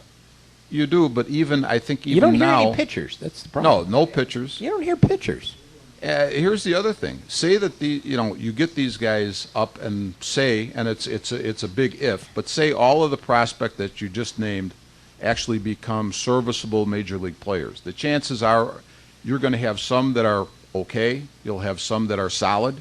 You might even get a guy out of that group that's going to be really good. But they're not all going to be really good. But let's say you have a team that is a decent team. Are you going to have enough of a team then, and assuming that you're now going to spend the money on those pitchers that you don't have in the minor leagues, are you going to have enough money, or are you going to be able to attract good pitchers to that team? Are they going to say, we want to come and play for this team because we think we can win? What are the chances of that? I think they've dug such a deep hole. Who knows when they'll ever get out? I really don't see it. I don't see this ending for a long time. If you're a Cubs fan, I'll say 2018 and maybe even beyond before you get anything decent. That's what I would say. Sheesh. Sheesh, what? Guys back there going, yeah. I think so. Yeah. Guys are back there going, yeah, I think he's right. So meanwhile, you depend on the gullible Cub fan who comes and supports your. I'm a Cub fan myself. So the bus, as long as the buses keep coming from Iowa. That's true. But the big question will be if the Cubs ever leave WGN, which apparently they will. How many people in Iowa are going to see him anyway? How many people are going to want to try to get Fox TV? Yeah, that's Because true. that's going to be the only way they're going to see him locally. That's right. Yeah. That's right. But Rosemont's easier to get to anyway. Rosemont's much easier to get to. See, I'd rather that go there. would be their best bet. Yeah. You know, if they go to Rosemont, the Stevens will give them everything that they want, and they won't have to fool around with the city of Chicago, and that would probably be their best move. Much as I would, you know But what? I think it's too late for that. I don't think they'll ever. I think Ricketts has got the mindset. It's Wrigley Field or nothing else. That's it. Yeah, that may be so, but And that could be the mistake. I'll tell you, I'm the last guy. I would have never thought that I would ever hear myself say the Cubs should leave Wrigley for any other place. But I think at this point in time, this has become such a disaster that I think they should entertain any and all ideas as far as improving the franchise. And really, at this point, because of the fact that Wrigley's a landmark, it's basically sort of holding them back from doing some of the things that they want to do. If they went to Rosemont with the new stadium, they'd probably have everything in place. And I would guarantee you this, I think the Stevens would make it really, really palatable for them to come there. I mean, they would do whatever they would want for them to do just to get the team there. I mean, you hook that stadium up with their new entertainment area and the hotels. I mean, it's all right there for you. To me, it makes a lot of sense. It does. And whether they'll do it, I don't think it's ever going to happen. He's going to be a hardhead and stay all the way through it. Well, I would hope this. I remember back in the was it the 70s when Reinsdorf had the team initially with the Sox, and they were talking, things were going so badly on the south side, they were talking about moving the Sox to St. Petersburg, I think it was, or that area of Florida. And you know, I was at that point a diehard Cubs fan. You know, I was still in a mindset of, you know, hey, the Cubs are everything. The Sox, forget about them, no matter what they did. But even at that point in time, my feeling was, you know what? You can't take one of our teams, okay? I don't care if it was the Sox, who I never followed. You cannot take one of our teams. But what I'm afraid of is you're going to get to the point with Ricketts being in control of this thing that the Cubs might have to seriously entertain getting out of Chicago altogether. I mean, that would be my big fear. So, yeah, I wouldn't be surprised about that. You're speechless. I am. I'm stunned. I'm Steph, stunned. I think Jim needs another scone here to revive I'm stunned. himself. I'm Could not you quite. please come I'm not over quite and- sure. I'm not quite sure where Could to you go get? after Do you have this. one of those dogs, you know, that they have in the Alps with the little thing around its neck for Jim? Just bring me a We scone. need to revive him, Jim. We need what to- time did you get up this morning, my friend? I need another scone. That's my. I'm telling you, I have an excuse. I got up at about 3:45 this morning. Oh, You know, well, I'm now supposed to be the you're- one that's you're dying peak- here you're on you, peaking not now. me. Oh You're- my you're God, peaking Jim. One thing I was thinking of, and since we have folks here with us, we've talked about this idea before and never really got into it. We want to talk about our Mount Rushmore. Oh yeah, the Mount Rushmore. Hey, you know what? That's true. You guys got can all some- get in on this. we've The got Mount some- Rushmore of Chicago sports. Who would you put? 4 figures on a Mount Rushmore. We can even do it by teams. Yeah, can let's to give you an idea. If you wanted, you know, if we had the Players, Mount Rushmore of who is most influential in Chicago sports. You can either do it. We can do it by team. We could do it by just overall sports. like, Walter Payton, Ernie Bank, George Halas. George Halas would, to me, would be like the number one guy. definitely. I mean, you don't have a National Football League, you don't have a Chicago Bears without George Halas. So he's If definitely we said, up there. if we said, all right, if we said football, we've got Walter Payton, George Halas, Butkus, Gale Sayers. But see, I'd have to say Red Grange, because Red Grange, when they signed him out of Illinois, the NFL was running on fumes, and the tour that they took with Red Grange when he came out of Illinois as a big star. Quick, little really, Jimmy Sunshine just came into the room. Jim Matthews. Oh yeah, we know you don't want to be I don't want involved. to be involved. I'll just turn away so they don't notice me. The Ann Landers of the library does not want to be involved here. Okay. All right. Troublemaker. Lauren Buckley walks in the room. I hope that finger's not pointing at me, Lauren. John, I think she's pointing at you. She just called you a troublemaker. Yeah. It's he's the type. Matthews is going to he's going to fix his coffee up and he's going to run out of the room. Yeah, we better get back to the Mount Rushmore of sports. We are working in the book sale room so that the library patrons and the residents of Norwich and Howard Heights can enjoy a great book sale for Mother's Day. You know, there's one big benefit to having this microphone. Let me translate. Jim just said he's hiding in the book sale room because he's afraid to go on the air with us, and that he'll never, ever even consider it. So he's going to get a cup of coffee and run out of here with his tail between his legs. Isn't that what you just said, Jim? Isn't that what it just? Isn't that what that was interpreted as? Yeah.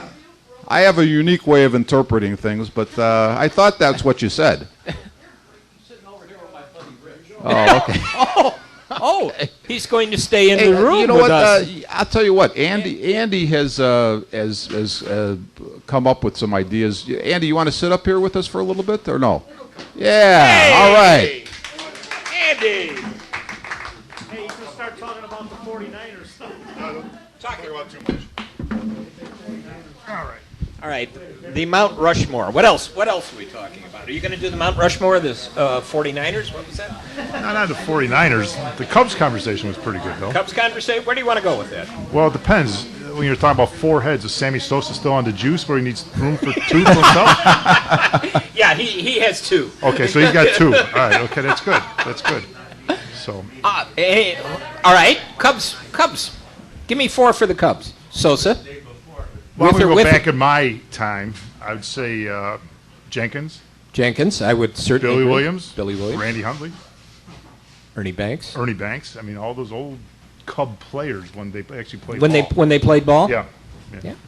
When they okay, let me ask you about this though, Andy. When you said I'm a good interpreter. See, I interpreted for Jim there what he had to say, so I'm interpreting. When you say when they played ball, I'm hearing either a couple of words left out of that statement, or because I'm hearing when they actually played ball. So I'm hearing a comparison here between when they played ball then as compared to how they play ball now. Is that I would say that's how they played baseball back then. right? Oh, Okay, Maybe that's okay. when I was still a Cubs fan. Yeah, definitely. That's possible. Maybe before everybody was chemically induced. So you're Possibly. yeah. And you're- beers weren't $8 back then. either. There's $28. That's So what you're saying is that you thought that was maybe a better brand of baseball, though? Is that I think baseball was a better sport at that time. I would totally agree with you. I think actually baseball to me today is a sport that now, I was a guy who would say a baseball game. People would say baseball game is too long. I'd say not really. You go out there to enjoy yourself. You sort of think the game along as it yourself as it goes along. You know the strategy part of it. But today, I don't see.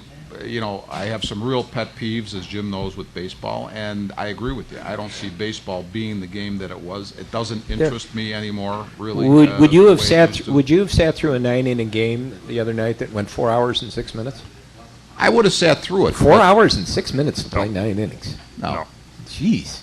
But I heard, as long as you're up here, and we might even talked about this, Andy, a little bit, but they were considering ideas to speed the game up, and they were talking about maybe making the game 7 innings, or they were talking about other things. But really, the part that's really slowed the game down is all of the managers. I don't care what manager, if he's the best or the worst, they all manage the game the same way. So when your pitcher gets done with 6 innings, Now you're going to the bullpen. You're going for the seventh inning guy, or you're going for the lefty specialist, the righty specialist. Well, you got gotta check the BABIPs, too, The closer. No matter what happens, you're going there. So you have, God knows how many delays in the game to change pitchers, and this is really what's lengthening the game. Well, The you could save a strategy half involved. hour if Adam Dunn took off his batting gloves, too. Adam Dunn doesn't do. Yeah, he doesn't do us any favors. That you got that right. That's for sure. I used to say the nightmare for me would have been to watch a game where Rick Sutcliffe pitched and Carlton Fisk caught. Oh, my God. Because that game there would have probably taken about 4 hours. Because those two guys, Sutcliffe would be fidgeting with the glove, and Fisk would be walking in front of the plate. and Have he'd to come take out and forever talk getting to his, him. Yeah. And you go the other route. When you mentioned Ferguson Jenkins, there was a great game, him and Gibson in a businessman special at Busch Stadium years ago. The game was hour and 32 minutes. Yeah, those guys actually got out there and took care of business, and I think that's what you're missing there. But that wouldn't happen these days anyways because the commercials control everything. But Even if you're at a game when it's going a little quick, all of a sudden there seems to slow it down. Wait a Get minute, more we got to commercial sell time. something. Well, you know what though, baseball, at least as far as commercials go, is probably, I would say, hockey is the best in terms of commercials because they can't find that many places to put the breaks in. Then you got baseball because baseball only takes a commercial at a natural break when the pitcher is relieved or in between innings.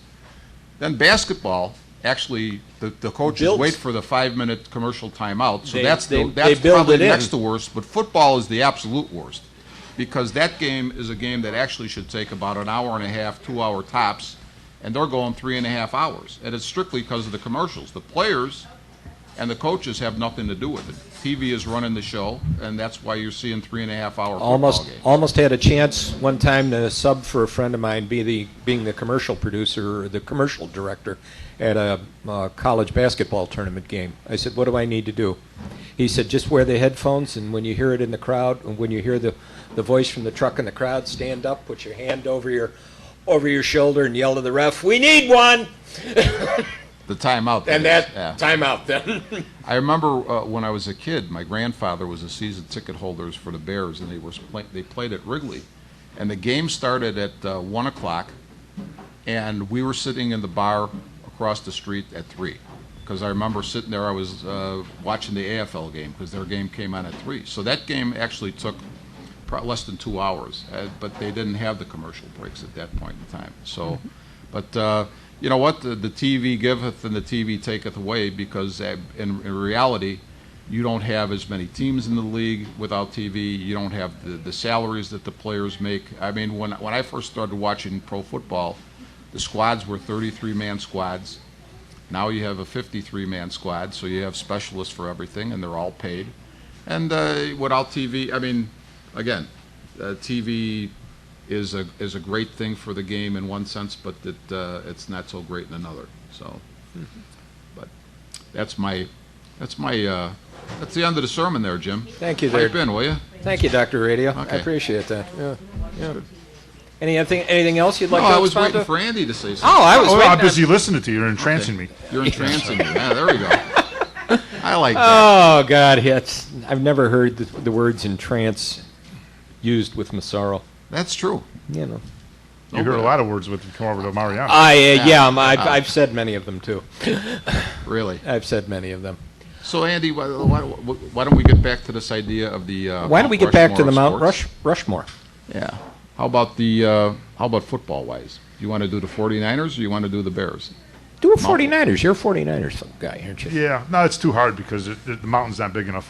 The mountain's not big enough. Oh, here we go. Let's go to the Bears where you can fit a few on. Bill, our buddy Bill back there, he's a big Bears fan, so he can probably name a few off. A few. I'll tell you. Nothing? See? Look, nothing. You don't Bears have fans, you don't have a Mount. How about you, Jim? Packers. The Packers. Oh, The Mount. Oh well. Okay, all right. Well, Okay.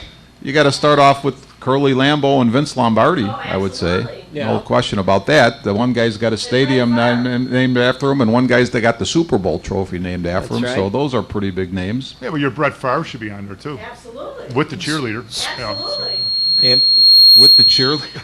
With With the cheerleaders. With the cheer. Oh, wait a minute. Wait a That would minute. be I the think Jets that's a Hall- story we That would be missed. the Jets Hall of Fame. Oh, that's the Jets. Okay. Yeah, that would. Okay. The Jets Hall of Fame. That's when he was sending the pictures. Bart Starr, Oh, yeah. Taylor. Yeah, there's no room anymore now. All right, then we go to the second level. Yeah. Name names. Name names. Oh, hey, counselor, we're not in court here. Oh, Come excuse on. me. I'm sorry. You're I'm sorry. badgering the witness. I'm badgering the witness. Okay. Reggie White. There you Reggie go. White. Yeah, that's a good one. Max McGee. Max. Hey, who said There that? you go. Oh, Max McGee. There you go. You look like you had been out partying with Max McGee a few times, Jim. Did you ever hear that the one about when Max McGee kept breaking curfew, and so Lombardi caught him, and it was a $50 fine, and Max broke curfew again, and the next time was a $100 fine. So they had a meeting, and Lombardi said, "You know what, Max?" He says, "The next time you break curfew, it's going to be $1,000." But he says, "If you're going out to do anything that's worth $1,000," he goes, "Before you go, please call me." So that was the. So Vince Lombardi really, he had a heart. And you know, McGee on the night of the Super Bowl broke curfew. Yeah. Came back in about, and it was going to be his last game. It was going to get back into the hotel about 7 o'clock in the morning. Snuck back in, and he thought, okay, opening kickoff, I'll just take my helmet off, settle back, and watch the game. And on what was it, the first or second play, Boyd Dowler got hurt, Yes. and you heard McGee get in there. And he was in. He was the MVP. MVP of the game, And he was the wasn't he? MVP. Well, he was loose. That's all you can say. 49ers, Montana to Rice. Montana to Rice, right there. Clark, Steve Young, Steve Young, Steve the Young. owner, Eddie DiBartolo. Yeah, you're right. You got to put him in there, up there. John Brody. Oh, go. Brody, I used to think shaved points. It seems like every time they got too close, he'd throw an interception. Anybody who makes lists, though, I don't argue with anybody's list because it's hard. Really, it's hard. It's a hard thing to do. It's just a matter of preference. Who do you like? And to really try to figure out who belongs on one of these things and really make it sort of a scientific thing, it doesn't really fly. It's too hard. When you say you did the Bears, and George Halas would have to take one of those 4 spots. Then, you're talking, you could come up with names like Butkus or Sayers or Grange or Payton. And, then it's like, whatever flavor you choose. I think there's only one obvious name that should be up there, and it's Halas, and the rest are really sort of up for debate depending on who you like. Mm-hmm. So it's a really difficult thing. So no matter who you came up with, you could say the most obscure person in the world. That's your opinion. Leo Namalini. Well, that's not an obscure person. Only for some of these younger folks here, that might be obscure, but not for me. Well, that's Frankie the other Albert. thing, too. What younger groups you're talking about has different names too. That's right. There's no doubt about it. That's right. If you've been around for 80 years and That's right. remember back then and now and Andy, some guys be talking about my guy Kaepernick. He'll be up there too. No, he definitely probably will. Somebody will like him. I remember, I don't know how many years back this was, but they were coming up with an all-time Packers team.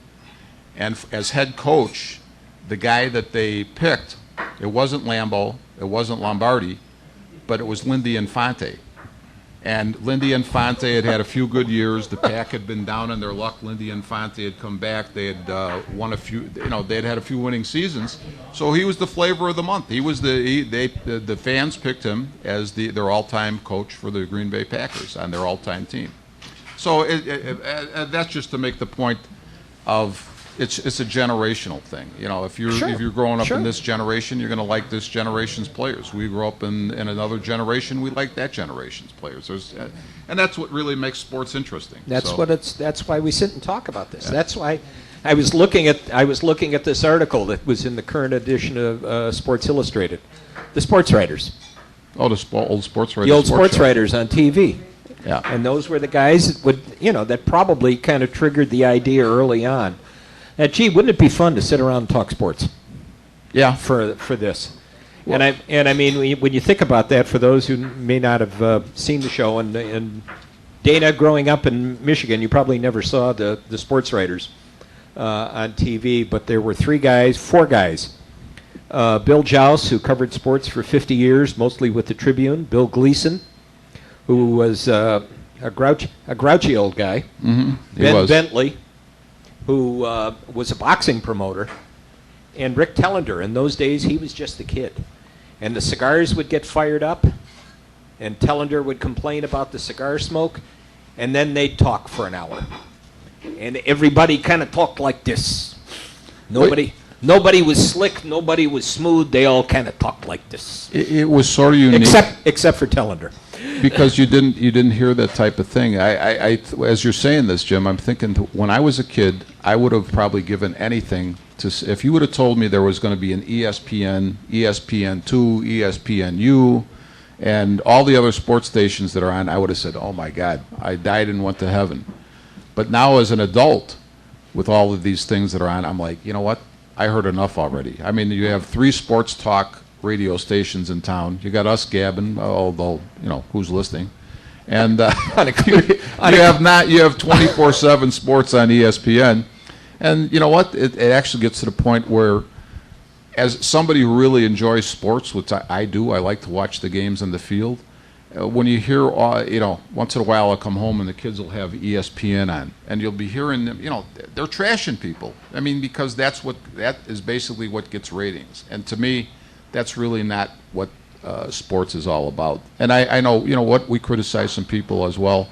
I guess maybe you could say we're maybe not as bad, but we join in the parade. But really, it's something for you to enjoy. I remember when Dave Wannstedt was the coach of the Bears, and I think it was the night that Butkus and Sayers their jerseys were retired, and I think it was Halloween night. It was a terrible night. It was like a monsoon. Mm-hmm. The whole game was played in a monsoon. The Bears got their butts beat by the Packers on this special night, and I remember watching the news, and the reporter had one of the fans who had stayed till the end of the game and said, man, you know, other than the fact that the 2 jerseys were retired, the Bears got killed, the weather was terrible, why are you still out here? He says, you know what, man? He says, I'm a fan. He says, and that's what it's all about for me. He says, I'm a Bears fan no matter who the coach is, no matter who the players are. And you know what? I don't know that I can totally get in line with that attitude because you have big money in the game today and people really start to criticize because of that. But really, that's what a fan is, and that, really, in my heart, that's what I am. I mean, whether it's a high school football game or the pros, I watch the game for the enjoyment of it. So, and that's what it should be. Yeah, that's what it should be. And these guys that talked about that day, I mean, they were writers. They were sports writers, and they would not just go for the soundbite; they'd go for the story. And I think that's the most important thing. And that's the most important thing from a journalism standpoint, isn't it? Definitely. I'm looking at the journalism major here who covered the stories. I'll tell you what, Jim. If you want to grab the mic there, if you want to grab. Nope, okay. All right. We have about 2 minutes to go. We've had Andy up here. You have any thoughts, Andy? I'm just thinking about a lot of things, especially yourself being a Bears fan, so you can enjoy the entertainment part of it because there's not much else there. Oh, and you only got to sit there for 8 games. Jeez. That's true. You know, so it's okay. I hate to say this, but you know what? Unlike a Cubs fan that's got to sit there for how many home games? That's true. 81 home games. That's tough. Yeah, it's tough. That's why she sells her tickets, I think. Jimmy's got something to say. What do you got to say, Jim? Jack Ramsey passed away, Dr. Jack Ramsey. Dr. Jack Ramsey passed away. Yes. Oh, when did that happen? A day or two ago? Yeah. Yeah. Okay. Yesterday. Yeah. Big influence on basketball. Big influence on the game. Coach Portland. Announcer. And, great announcer for all those years. Great. He was great. Yeah, he could analyze, he could give you the analytical part of the game just watching that. He was 89. Okay. No, he was. That was the age. Well, we're coming up to the end of the show, Jim. John, are we coming up to the end of the show? You're looking at the clock here.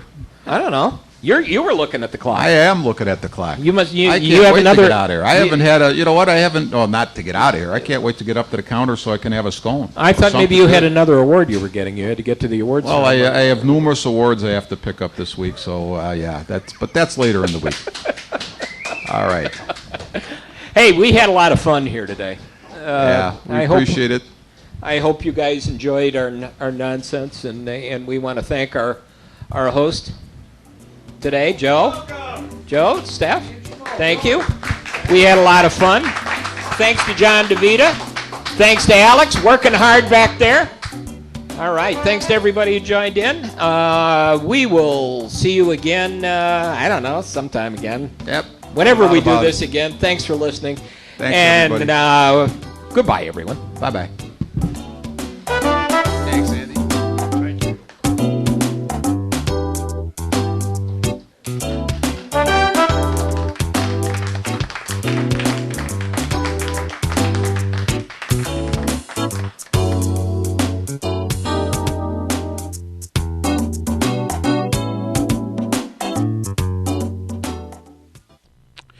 You have been listening to Armchair Experts with Jim Leon and Rich Massaro from Fanny and Schmoes Bakery and Coffee Shop that is located in the Eisenhower Library at 4613 North Oquito Avenue in Harwood Heights, Illinois. This broadcast was pre-recorded on Tuesday, April the 29th, the year 2014. And this broadcast was directed by John DeVita. Our audio engineer was Robert Holmes. And the executive producer of Windy City Hometown Entertainment Network is John Shikanda. Be safe, and thanks for listening.